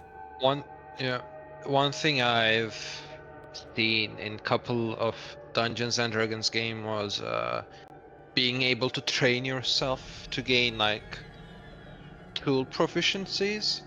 Is it a Yeah, thing in this game? in a town we would be able to do that, yes. Okay.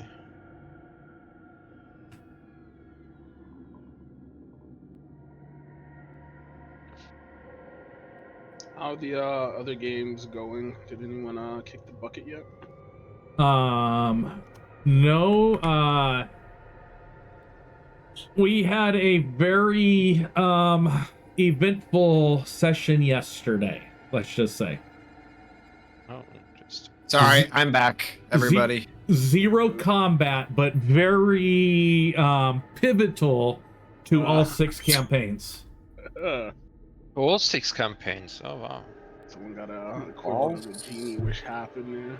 So there have been 2 out of the 6 campaigns have done things that are making changes to all 6 of them currently. Damn. What's the highest level group so far? They're all level 2. Everybody's level 2 right now. Oh wow. Okay. And already they are making. Jeez. Okay. Now I feel left behind. I think we'll find our own path, Vezir. I don't think we need to worry about that. Yeah, who knows? We might find something equally as devastating to the games down here as they did. So. Let's we'll end up raising Orcus and or something. We'll get our let's chance. just create a eternal war between the Underdark and the Surface guys. Let's Right? let's cause massive trauma on this continent. Sounds like a plan to me. Just spread chaos and evil. That sounds like our party, right? Just Exactly. Okay. So what I miss? Hopefully I wasn't too late. Coming back. Nothing to. We're just talking. We're just talking right now. We were waiting for you to get back, Me. and then we were going to. I need to figure out how to do mystification in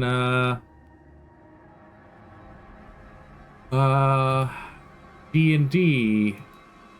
As a skill? Or... No, to mystify an object. There we go. I've got it. And we've left the. No, they were tavern. gonna be doing something. They wanted to. Felzik wants to trade some trinkets. Yeah, and see if we can buy light sources that aren't based on oil too. Okay.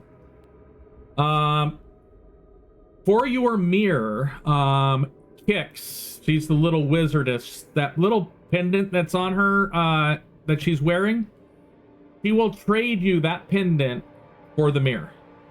Deal. Do you want me to see if it's magical? And you were looking for some sort of light source that was not oil, and you are definitely able to find that. Rooms? For a couple of your top let's see.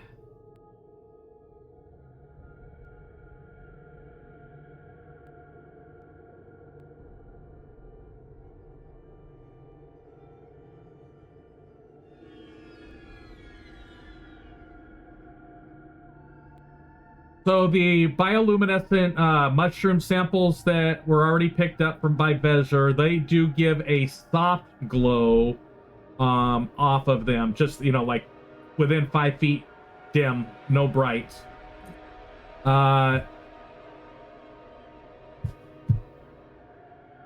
There are some of the crystals that are inside the inn.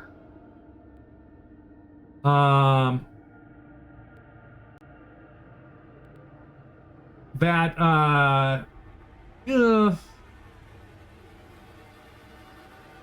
she might be willing to part with not just trade, but maybe some gold, because they haven't had some of your they haven't had trade down here in so long. But so things she's willing to offer to sell is a glow cap lantern, which gives 15 feet of dim light for up to 30 days.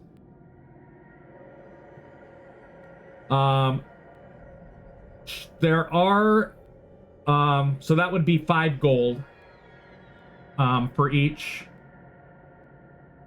They do have that one emits 15 feet of bright, 15 feet of dim. And she has a couple things that she calls glow sticks, which are thin rods of glass wrapped with copper wire that, when twisted, emit radiant light, 20 feet bright, 20 feet dim, 8 hours per use, 3 charges each, for 15 gold pieces each.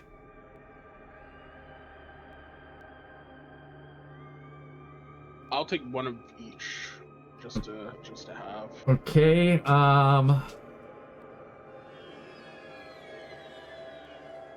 I will quickly make a couple items for you.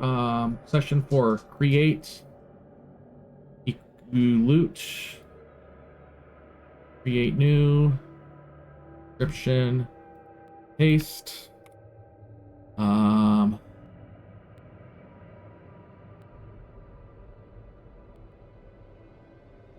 Glow cap lantern.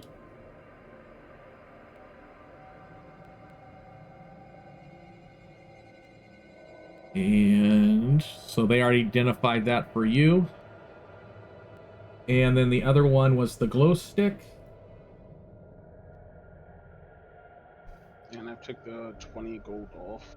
Okay, Felzik gets the lantern and the glow stick. Create. Loot. Create. How much was the glow stick? They're 15 gold apiece. 8 hours per use. 3 charges. 20 foot bright, 20 foot dim. 15 gold. I'll take a glow stick. Isn't it fun not having dark sight? I just think it might be. Yeah. No, I think it has to. Oh. This. I do have the light cantrip. I forgot. Maybe. Okay, so besides Felzik, who got another glow stick? Richter. Okay. Yeah. I can also cast light cantrip if you guys want. Gotcha. I was just thinking of the future. Someone might actually think it's interesting. So the glow cap lantern, it's immune to being stuffed out by wind or lack of air. Good to know. Yep. And the lantern, you can it's kind of like a hooded lantern. You can cover the hood and no light comes out, type of thing. There's probably other things that she has in here, but she's not willing to part with them. Like the glow orbs that she has, basically lighting the tables, and some of the alchemical candles that are about probably wouldn't be good.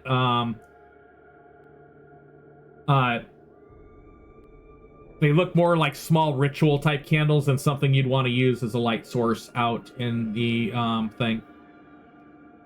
But I'm sure there's other stuff that you could find in the deep dark as you traverse the region. This is definitely good. With the samples in the glow like a lantern, because Vezir has the samples, right? Yes. I was thinking maybe we could breed them to create a colony of these things for the surface. You know, having glowing mushrooms light source may prove to be nice later down the line. Probably down the line, you'd probably be able to do that. Nothing you can do while you're traveling the deep dark, but you could probably come up with something. That's just if Vezzer is interested in that type of idea to do a little cohort project on that down the line. Yeah, sure. I'm down for it. I mean, we will be adventuring, so I'm not sure how viable it is, but I'm down for it, trying at least. Go. So with that being said, we already did have the roll while you guys were in the Vale area. On your way out, Nairi, she's the innkeeper. She does welcome you back. I just got to get to the right section of my notes because I already progressed to get ready for our next one.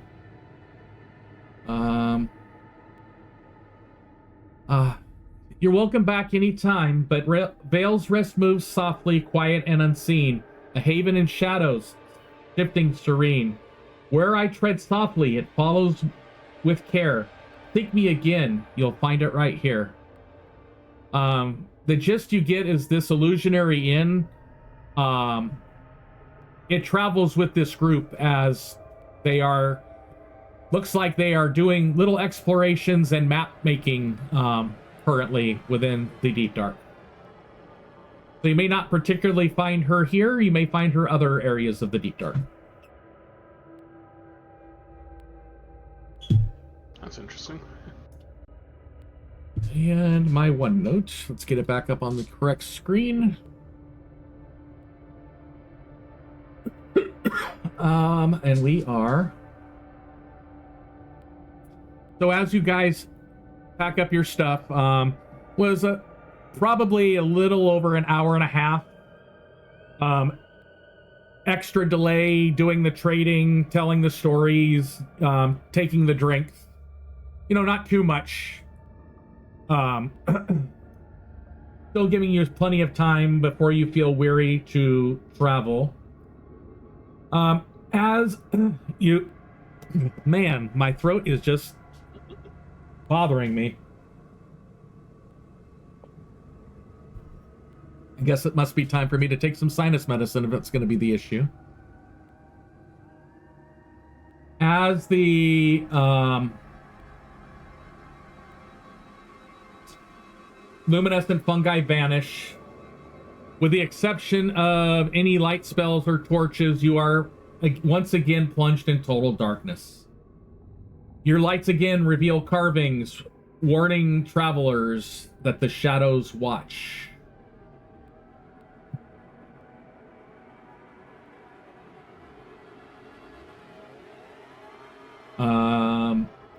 We still doing our typical exploration type activities?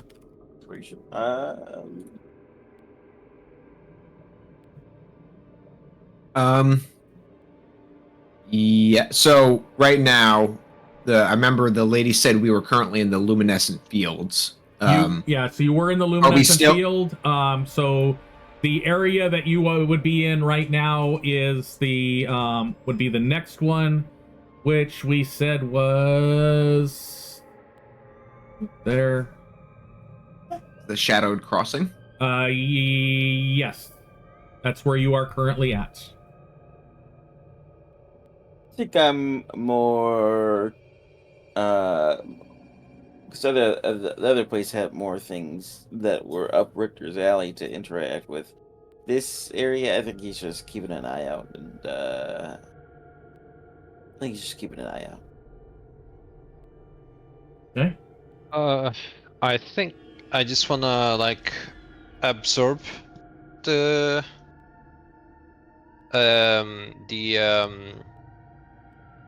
ecosystem as much as I can. Kind of like as I walk along. Sir, can you give us our rando check for this area, please?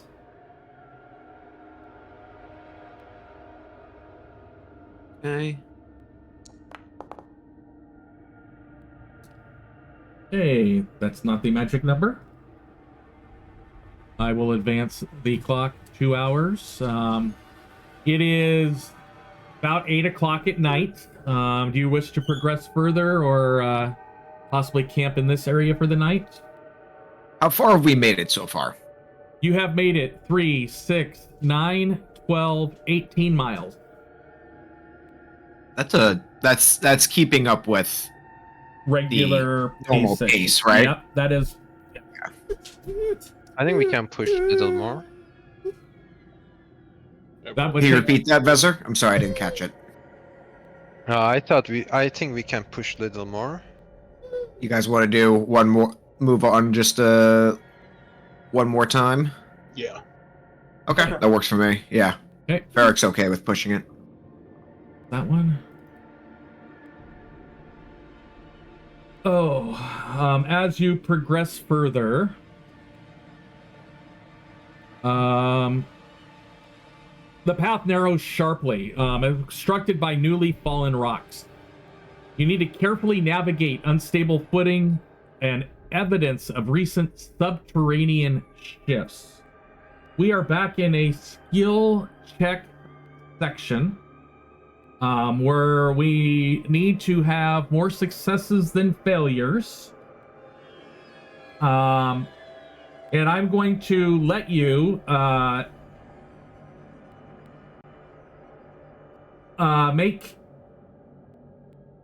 either athletics, acrobatics, perception, survival, arcana, or nature checks on a DC 14, your choice of what check it is, to try to safely traverse this unstable tunnel area. Sorry, can you get that list of skills again? Yes, I will. I'm going to actually put it in chat for you. Athletics to move large stones to clear the path. Acrobatics to maneuver across ledges. Perception to spot signs of further instability. Survival to identify safe paths. Arcana or nature to identify potential shifts in the terrain. We are looking for 14s or higher. I'd like to give myself guidance, if possible. Yep. Well, Oh,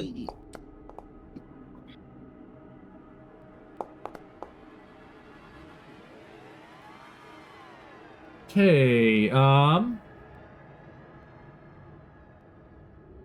definitely make it, you guys are definitely able to clear the path out of your way.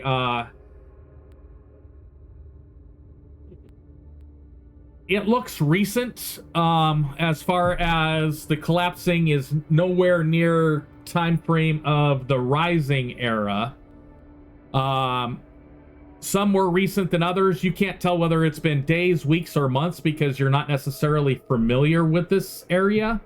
But it's definitely not 200 years ago that this collapse type stuff happens.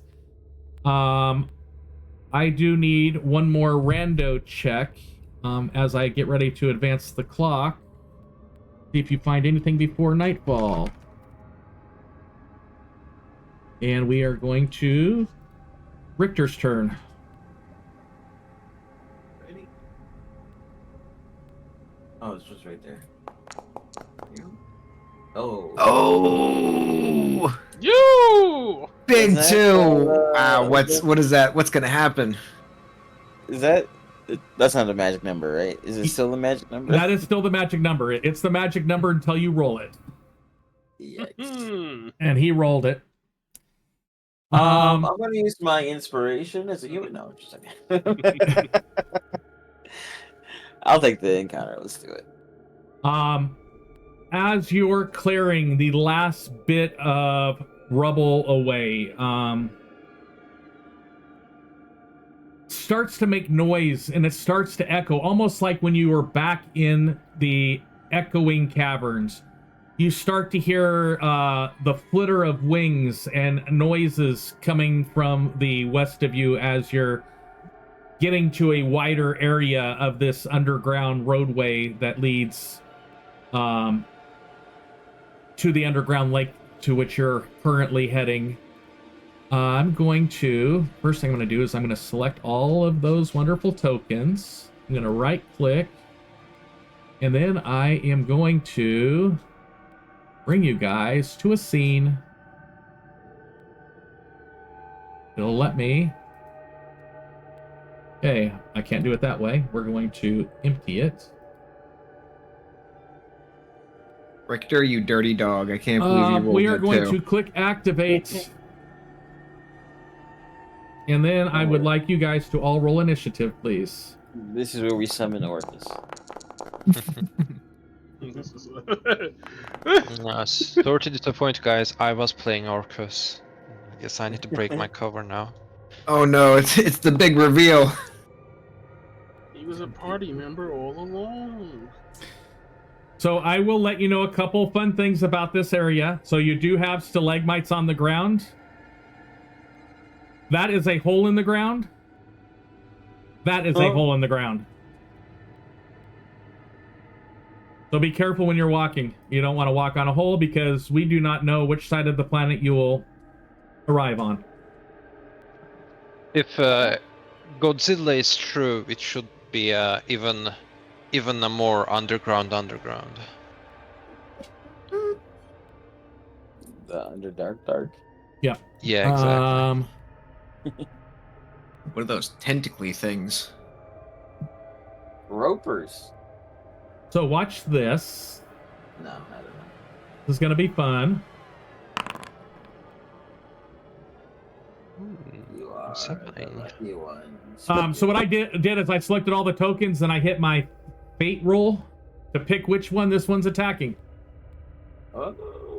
So It's not Speaker a lucky Felzik. For this guy's movement action, That's cursed. you are 38 feet away from him, so you are definitely within his 40-foot movement.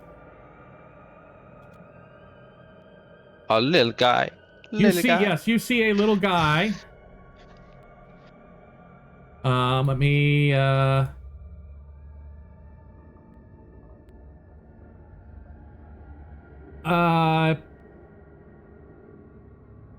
bat-sized vermin. It's got dagger, the proboscis on it's about the length of a dagger, and it's got sharp little teeth all over it. It flies up, well, actually flies down off of the roof down at you, and it will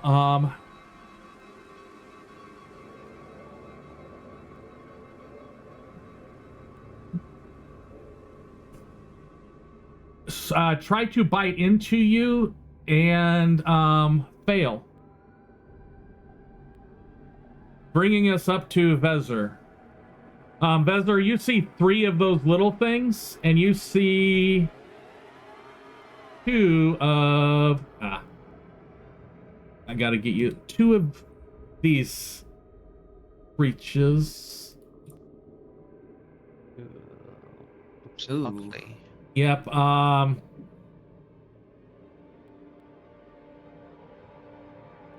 Okay. they look nasty. You can hear them scurrying across the ceiling. So those 2 bigger ones are about 12 feet up in the ceiling. You hear the beating of the wings of the bat-sized creatures. Okay. I will. Ugh.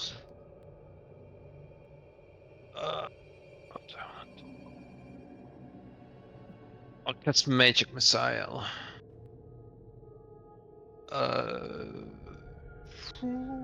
These. Alright, I'll send all 3 Magic Missiles at this tentacle head. Okay. Can I target it? No, for some reason I cannot target these guys. Letter T or right click on it and click the 3 circles. So weird. No, the tokens are not intractable. I can target the players, but Okay, I'll bring them back down to 0 feet so that you can target them. Maybe now, can you target it? no, they might be in a different. What is it called? Layer. Dimension Layer? or layer? Yeah. They're on your layer. I just Let me. I can't target them either. I don't know. So if I'm that- gonna drag them back out again. Session 4. There we go. Boom. See if you can target that guy. No. Can you right click on it? No, it's they are like a map basically. There's no difference between them and the map for us. That's odd because can you target this guy right here? No. You can't target any of them? No, none of them, just the players. Just a second. The same for me as well. Yeah, same. Second.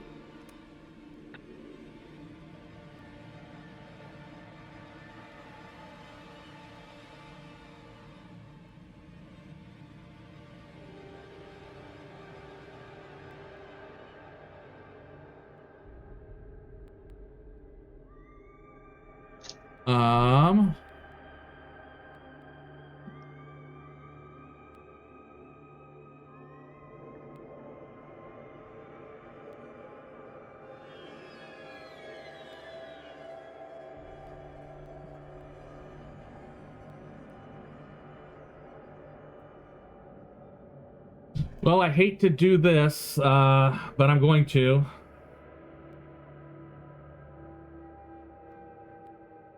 We're gonna click this.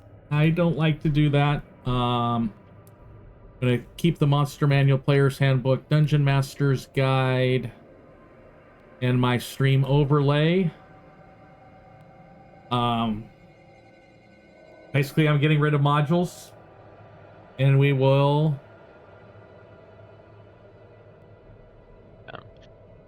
Does Let's second. It says. Okay, and then I'm going to do a Control F5 to try to force reset. And log back in. We will see if that works, and if that should work at a minimum. I do not know what's up. I did not add any new modules except for my overlay with your character cards since last session. Do you have like older monsters from the previous dungeon? If you like drag and drop them, we could see if it's the same for the older ones. Yeah, I will let first I want to do is, let me see, manage modules. And it didn't get rid of them. Let me see if I could pull it up. So try a target again on those creatures. Not working? Not working. No. I'll send a screenshot just so you see how the tokens I look can for see. us. So let me let me try this. I just drug out a new one. Can you target that one? Nope. Oh, No. That one doesn't work like this. Okay,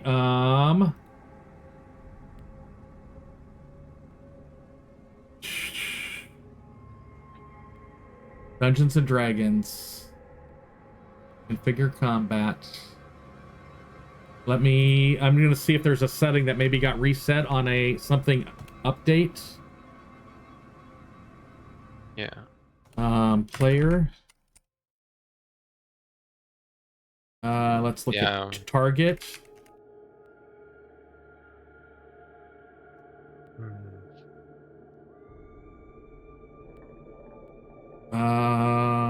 Target. No.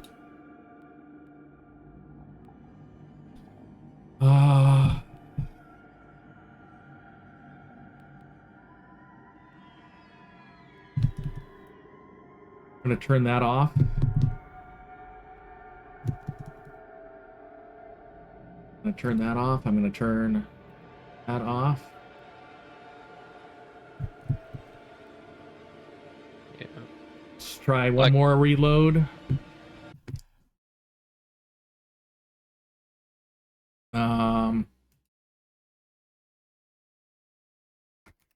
Did it kick all of you out? Yeah, It kicked me out. it's reloading my screen. Okay. Yeah, I'm reloading. Making me relog in with this streamer account. So let me try a target again. See if you could target either one of those creatures. Because it's letting me target. Waiting for it to load.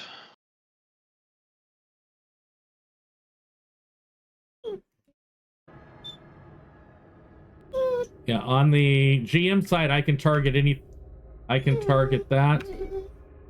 Yeah, I'm targeting everything as GM, okay. Yeah, it's not letting... Are you sure they are not on a different layer? They are not on a different layer, no. Okay. They're on the same layer as you. Drugs specifically out to the... I don't have layers on this map. Okay. Yeah, they're not on different layers. It's they are at the same altitude as you. They are, let me go to combat. They are not hidden from you in the combat tracker. Let me look at MIDI quality of life. It's not there.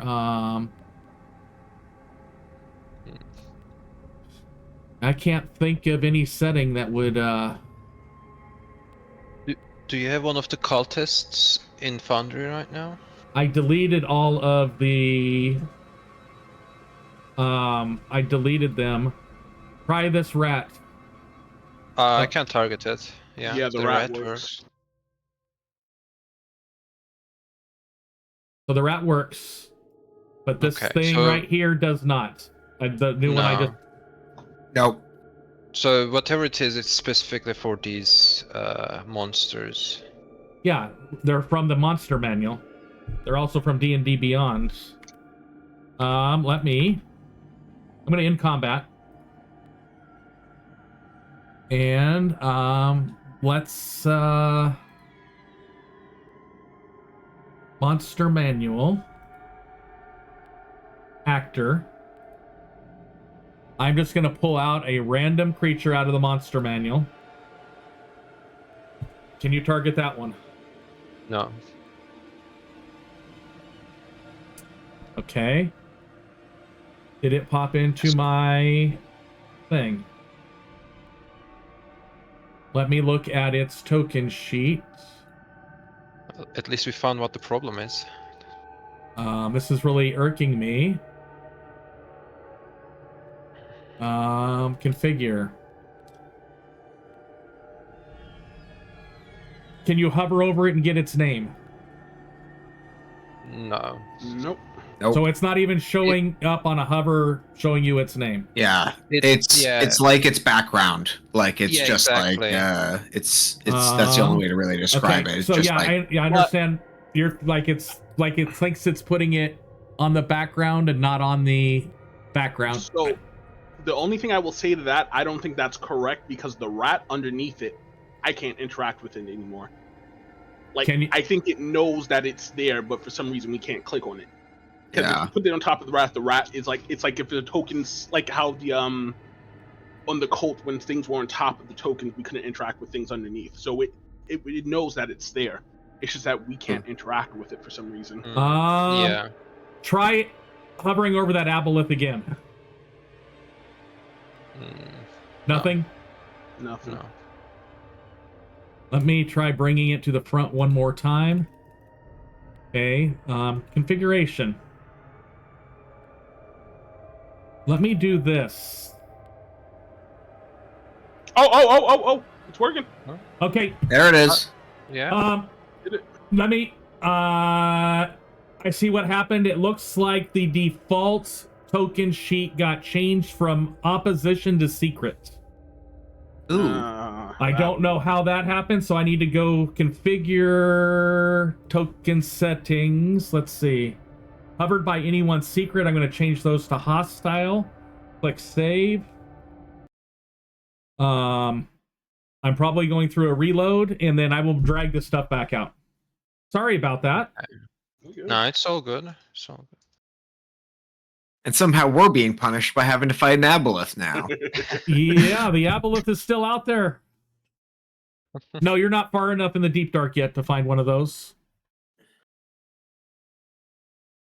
That's how the epic stories begin, you know. It's like, why is an aboleth so far away? Okay, Oh. so I am going to delete all of those off the scene. I'm going to bring out, I'm going to delete those actors that are bad. Delete. I only want Oscar level actors here, by the way. No bad actors. And I'm going to go back to my monster manual. I'm going to pull out a STIRG. I'm going to pull out 3 of them honkers. One of them was here. 2 of them are still kind of over here. Then we're going to pull out one of those.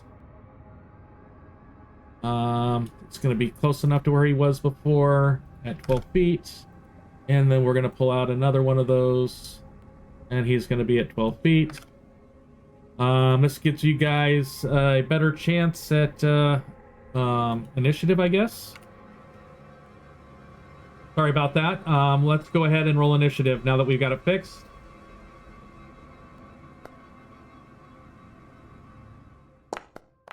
Read the game now.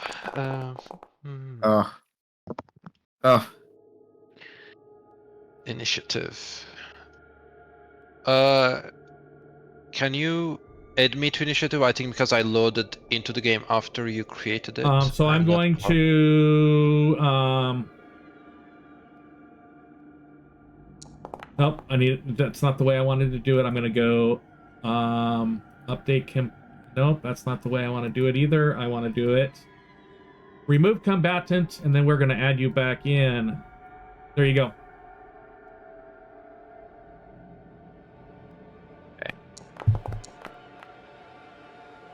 Way worse than my... Whichever Sturge is first in the order. Actually, let me see. Yeah, the one that already attacked you, Felzik, that's the first Sturge in the order for Sturges. He's just going to skip his turn. But that brings us up to Felzik. Your turn. All right, so Felzik, let me see if he has a dagger on him. With this thing so close to him, he's gonna cast Hex on it as a bonus action. Mark target. And is going to pull out his dagger and stab it.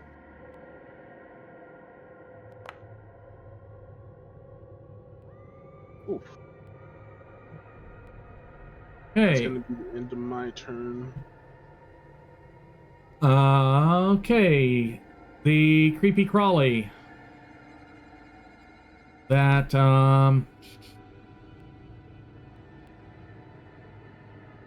yeah. We're gonna do it this way, like we did last time. Ricta Stone, you have been endorsed by Tamora.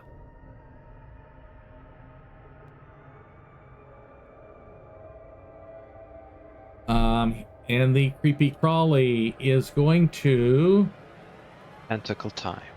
attempt to crush you. I need to target you first. Richter, this Dark Mantle has a crush on you. Yeah, well, it's not my type. Richter, I would like you to so it hit. Oh, it's what? You're saying that it hit with a 16? No, it hit with a 20. Oh, what? Yeah, Your AC, that's your AC, I believe, the 16. It should. I need you to roll the DC 13 athletics check.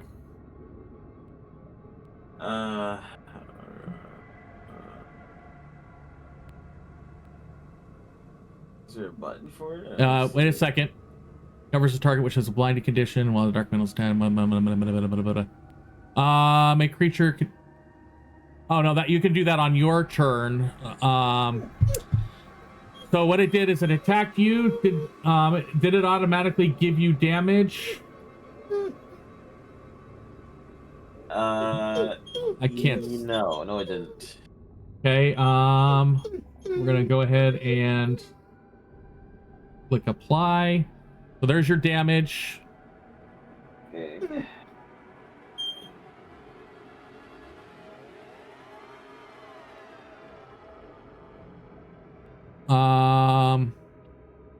And because it did not have advantage on you, you're not gonna have to. You're not blinded. Alright. So that will be the end of his turn. Bringing us up to, what the heck?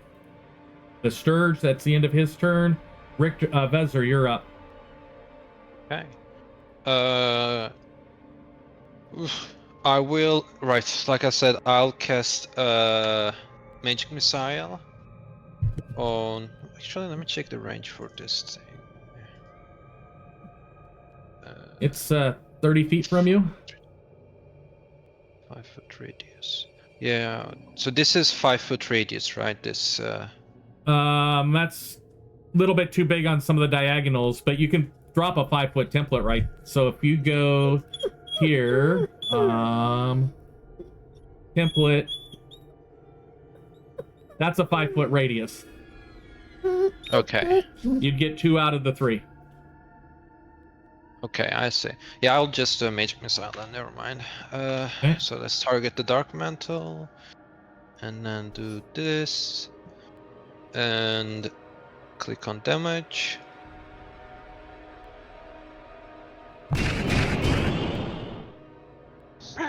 So it's gonna be... this is weird. I cannot see anything on the chat. Do you guys see 5 rolled 5 applied in the chat? Or do you guys see something else? 5. Yeah, I see that. That looked like it just sent one missile. I saw 3 go through. Yeah, I think the animation might be 3, but you casted it. I only saw 1 die roll. Yeah, because you, with the new Magic Missile, you roll the damage dice once. Okay, and apply so the old darts. I'm gonna make sure I have him selected. And then I'm gonna do it 2 more times. I don't know why like in the chat it says 5 rolled 5 applied. Yeah. Let me see. That was 10, and I am going to apply it 1 more time. There we go. 15. Okay. Yeah. So, as whether Matter some arcane 3 blue darts will fly from the sky into this, and then there's gonna be my turn. And you have actually, it knocked your darts knocked it off the ceiling, and it is now scurrying across the ground. And I will move actually before ending my turn. So, oh, why can I not move my token? You should be able to.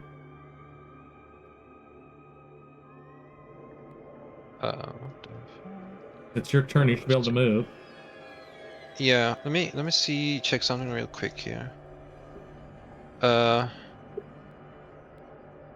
I move this? No, I cannot move the all either. What were you trying to I don't know move? why I can. I'm just trying to go this way. Let's see. Here. Do you have like this way, away from them?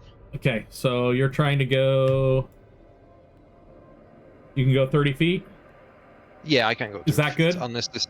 Yeah, that sounds perfect. Did I end my turn? That might be the reason, I guess. No, you didn't end your turn. I'm trying to figure out why that did that. But now your turn's gone, unless you don't have a bonus action. No. So, this guy is going to cast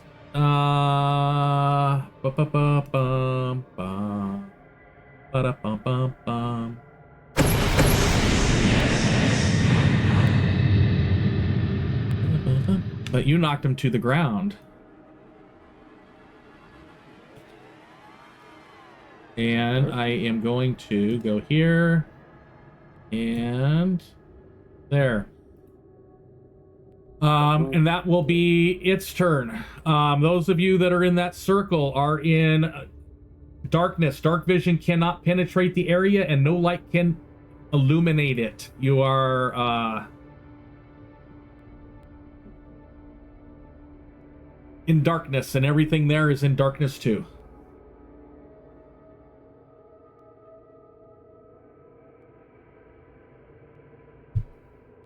Bring it. Oh, Sturge's turn. Sorry.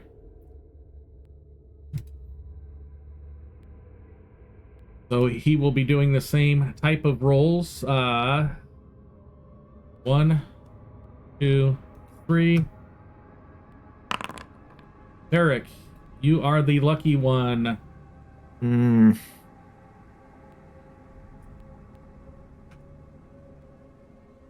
And he is going to target, and he is going to try to suck into you. Need to make sure that it rolled correctly. I'm just going to roll another d20 really quick just to make sure, because he is in dark just like you.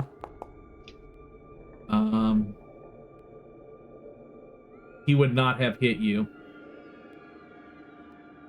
So that is its turn. So wait, I don't apply the damage? Do not apply the damage.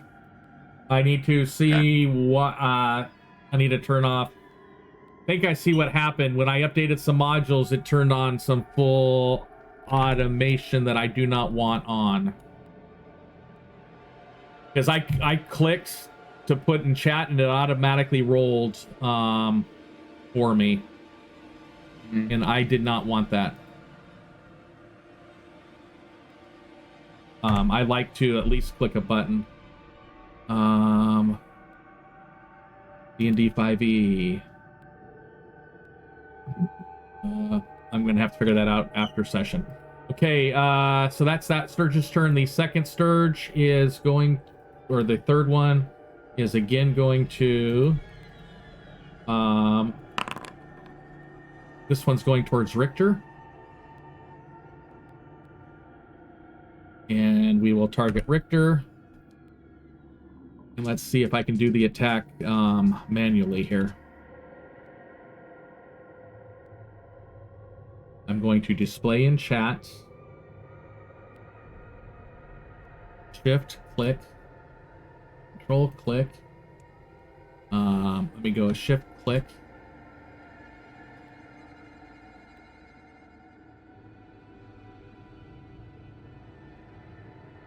And it missed. They're not having fun with you guys. Ferric, you're up. Can I move to here? Yep. Do I take attacks of opportunities, I'm assuming, from you will take one from the little Sturge that came up at you. Okay. And I will take that.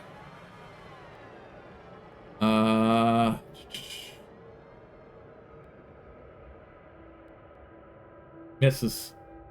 Cool. I move there, and then I'm going to, with Felzik on one side, Richter on the other, and knowing that Vezir is on my back, I put my hands on Felzik and Richter's shoulders, and I say, in the name of Eldath, I bless you all to continue fighting with the strength to guard this portion of the deep dark. And I cast Bless on all three of the party members.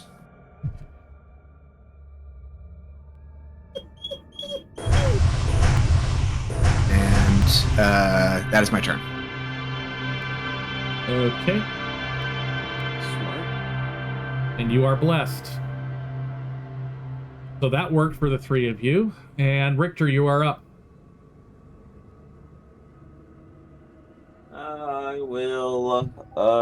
Swing at the one in front of me. Big one. My great sword. I don't know what just. You did not target anything, or did you? I did. You did. And then everything went black. Go ahead and redo the attack. Ooh. Oh, wait a minute. I see. Disadvantage. There you go. There you go. You hit. Oh, was it? Okay. It's not saying that you're targeting him. Well, I can. Well, for some reason, since I've been given all these statuses, literally, I can't see or target anything because I am literally blind. Yeah, you are My literally map. you are blind in that case. So I can't target him. He's not on my map. Everything is literally a sheet of black. Oh yeah, in the black, you are not being suffocated. It gave you something it was not supposed to, because it never hit you. You are not blinded. So try it again. You should be able to do it now. It did not get the hit on you to blind you. Okay, so now now I'm targeting him. Let me see. Why is it still saying you're blind? Yeah, it's from the darkness. It also is blinded condition. From the darkness, that would be okay. That should just be a disadvantage. There's your damage. There we go. The dark mantle took the damage. Okay. Good. Got that working. Okay. You gonna move?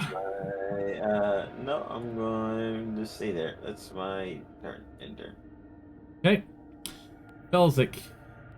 Felz is going to try to stab this one again so that he can move.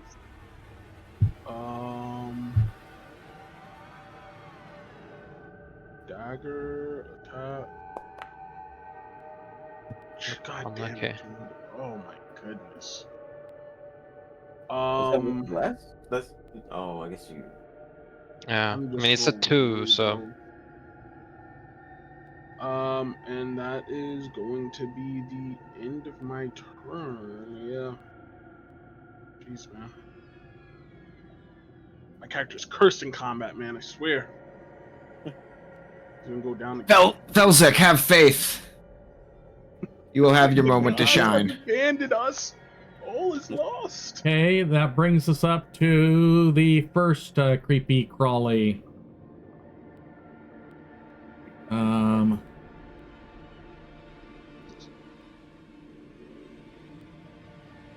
do that. Okay, I fixed that. The first creepy crawly is the one right next to Richter. This time he is going to try to blind and suffocate you. So he will Blind and suffocation. crush. He does hit. Please take that 7.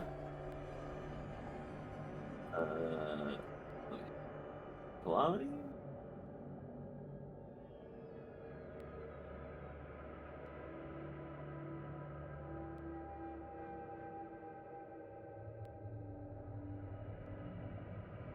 I hope this doesn't turn into an alien. Don't worry, I'm still Being crushed. And that is his turn. The Sturge next to you, Speaker Felzik, is going to say turnabout is fair play. And it is going to try to bite you and miss. Oh, Sensei, you're doing as bad as me. Yeah. We are between you two. I think it's a double hex. There you go. You're up. Except you got the bless there, Felzik. You're up. Vezir's up. Yeah. Wizard is going to send a firebolt at the Dark Mantle. He attacked before. With disadvantage. Let's see. Disadvantage. Boop. See if we get something good here. And it 50 hits. to hit. Perfect. Let's roll the damage. It's gonna be 7 fire damage. And as you hit it, the darkness dissipates, and the light coming off of Speaker Felzik is now illuminating the area. Richter, you are still blind because this thing is over your head. Love it. Yeah. You've got an Wizard will octopus. say- You got an octopus dark mantle hat on right now. And then Wizard will say, Within. let's dispatch the big guys. And then it's my turn. Okay. That he already manically failed that concentration check because he died. I suffer from my fashion. The Sturge. Let's see. We've got 3 of you here. We're going to do shift, and he is going to call on Felzik. Felzik, the Sturges want your blood. But not too hard because he missed also. That brings us up to Richter's Sturge.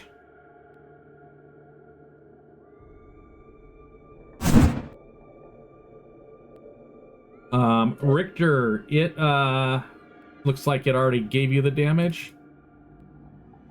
I can't tell. Yeah, I applied it. Okay, it reaches in, it bites you, but it's attached to you. So you will end up taking damage at the start of its turn for every turn it takes after this automatically without a 2-hit roll. It's kind of lodged within you. It's a big, huge mosquito. Ugh. I'm Disgusting. just getting freaking invaded. On my body is not my temper Bringing right us now. up to Mr. Anvil Breaker. Richter is going to take a step back 5 feet, and I'm going to target the Richter? dark mantle. Richter. Could be Ferric. Sorry. Yeah. Ferrix, right? Yep. You're Richter? Yeah, you could be Richter. I could be Fed. No, sorry. I'm getting my names all confused. Too many names, too much. But I'm going to target the dark mantle. Ferric will look at the dark mantle and say, remove yourself from my friend Richter. Feel Eldath's wrath as a guiding bolt goes and hits him. I'm going to See, let's see. Let's see. redo the overlay. Why The did it guiding not? bolts, It says I didn't do it, but I rolled an 11. Wait a second. What just Yeah, happened? I saw your dice as well. And now it's just gone. So, roll. It's an 11 plus my spell attack modifier, which is, I forget off the top of my head. I think plus 6. What's your wisdom?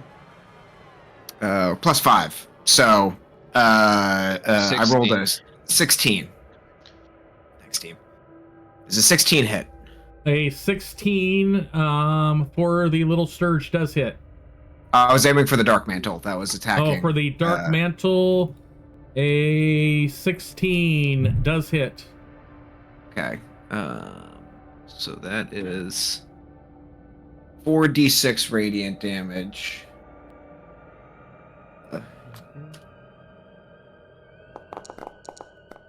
So he takes big money. 20 that's a good damage.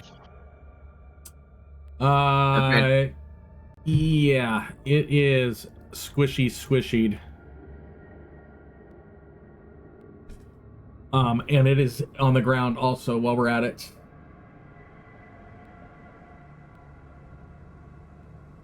At least you're not suffocating anymore, Richter.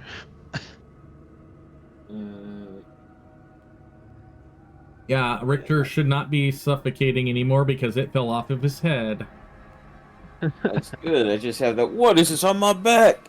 Get it So off if I my back. double click you and I kill the effect, This Sturge is still on me, sucking. Oh man. but the Sturge is Yeah. still on you, yes. Yeah. Is that your turn, Ferric? Yep. That is my turn. Richter, you are up. Well, I think I will bonus action to check and win.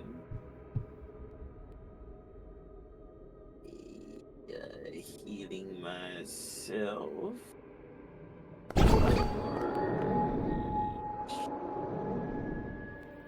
Six? What does that say?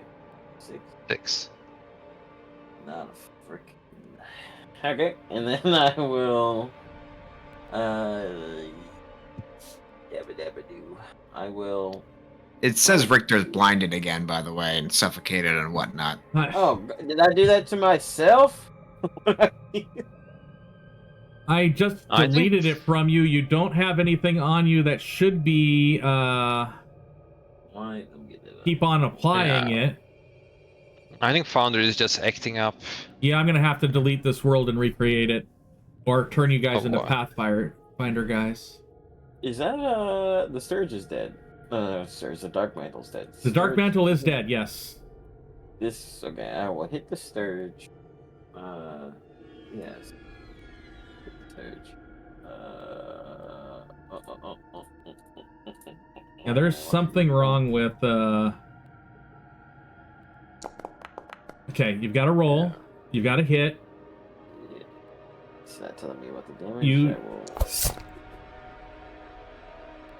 I will. Was it a crit you roll? No, 19. You killed that Sturge that was sucking on you, so you will no longer take damage at the beginning of your round. Yep, I definitely slice its tentacles or its stinger off, and turn to the one that's near Belzik. We're trying to camp, right? This happened during our camp. Yep. Right. No, this is the We're like last right one. about to camp. I think this is the last thing, right? We Okay, do I'm before gonna we camp. action the surge. And I'm gonna hit Hopefully. this. Let's not jinx it. Oh yeah, Mhm. sorry, my bad. Action surge. Hit this Sturge next to speaker. You hit. Okay. Die, vermin. Vermin is dead. Nice. And said 3 minus 3 is 11. Said 0. Why did you do that? 0. So 2 down. It brings us up to speaker. Stabby. You can do this, buddy. Oh, You finally. hit him, finally. I guess we had to get the Dark Mantles dead before anybody could hit the Sturges. Yeah, right. I'm gonna roll hex damage on that too.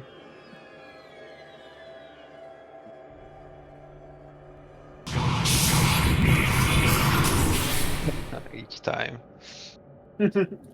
Yeah. Orcus speaks to him. There's hex damage. Did you already do regular damage? I rolled. I hit. Let me. I did not see your damage for your. There we go. Yeah. That So- little fluttering thing next to you is going. It's fluttering less and less, but it is still barely alive. It's looking for some blood to sustentate it. Damn.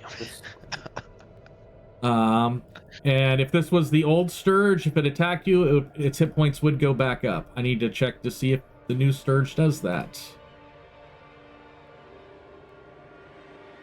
No, these, it does not. So it's just can't going to get a regenerate. regular attack. Yeah, it used to be if it sucked blood, it got temporary hit points. Oh, okay.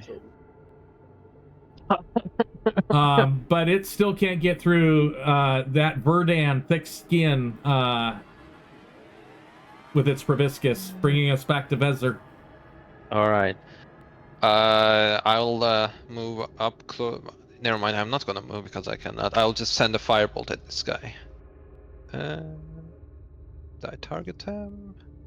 Yes.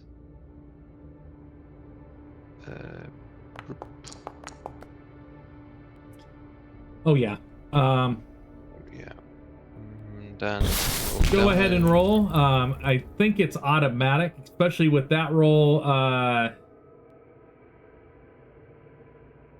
You, after making that noise and making the dark mantles and sturges aware of your presence in that collapsing cavern, you guys are able to easily, with the exception of some minor damage to Richter, defeat them, taking us to the end of that set of caverns and putting it at 10 o'clock at night. I'm going to take you to the Theater of the Mind screen of where we're at. You are currently at the very end of the mine, of the caverns that collapsed, getting ready to go to the next section. It is 10 o'clock at night. And you guys had mentioned that you were probably going to want to rest at this point. Yeah, that works for me. We should set up a camp near the rubble to like give us some coverage. Okay. Yeah, we set up. Varric takes out the tent and starts to set up camp for everybody. And I think we also need to decide on watch schedule as well. Yeah. Which one of you is the one that rolled that wonderful random encounter? Richter. Richter did. That was correct. So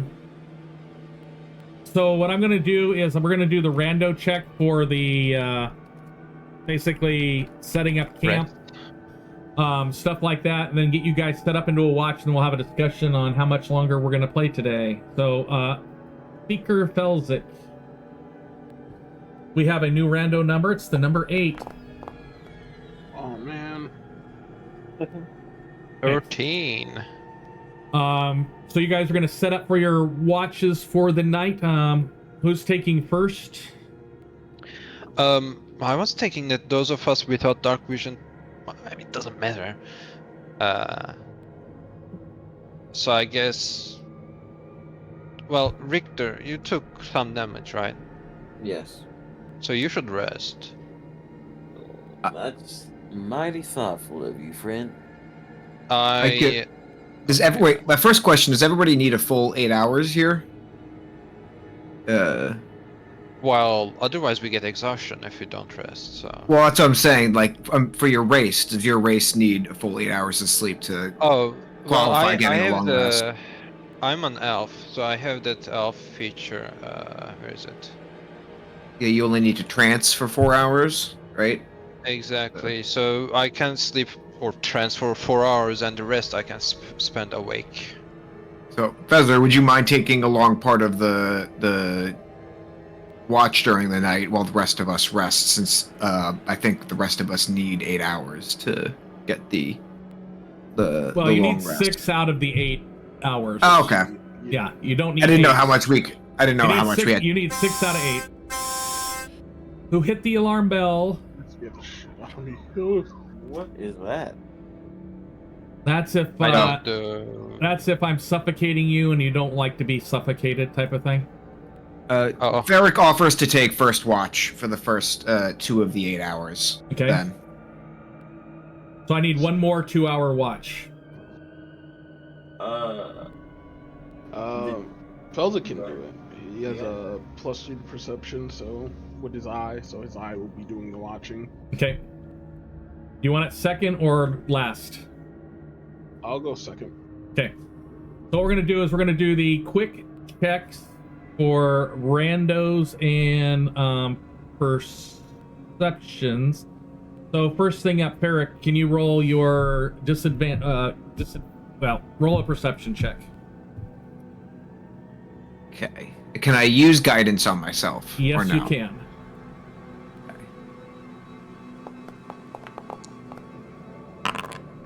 Add a. Okay, as you look out, go ahead and roll that so I can see what you see. Roll 18.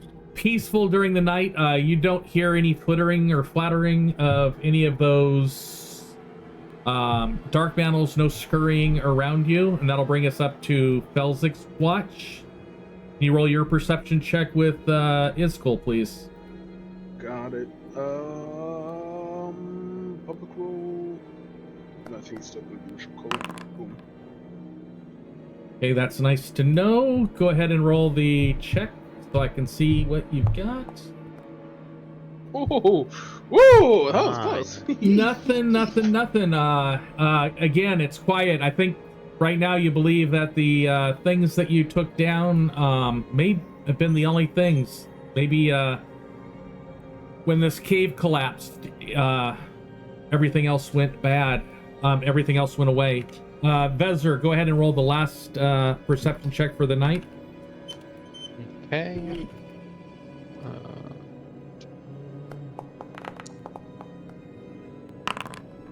Okay, that's good to know. And go ahead and roll, and I'll see what we find. Nothing during the night. I'm going to advance the clock to... I would like everybody to do their long rest button. Take a long rest. I did not notice they changed the wording on the trance, by the way. It was vague in the previous one, but now it is like a clear. You get a long rest after 4 hours. Okay, so Ferret got his long rest done. I need Richter, Speaker. Well, I did say I didn't eat anything. I thought I don't took know. used a ration. I'll subtract a ration off my. Same here. Who doesn't have Dragon. inspiration, by the way? Because I can pass you one. Yeah, I one was just about to say I one. give anyone who I give 2 inspirations out to 2 people. I don't have any inspirations. So if somebody gives out 2 and the human can give out 1, everybody should have a heroic inspiration. Yeah. Okay. Yeah, let's just say after every long rest, everyone has an inspiration all the time. Not necessarily, because if Richter uses his, he only has his 1. Yeah. All right, so until we hit level 5, Yeah. then we can say that. So it is now 6 in the morning on the 6th of Dawn March. So we did start an hour late. I do want to know if you guys want to continue on a little bit further, or if you want to end the session right there after the long rest. I cannot keep playing. Okay. That's why I said I know there's a normal we end would time. play I it by have to ear. leave. Yep, I understand. So I'm going to end the stream, and then we'll just do a quick debrief.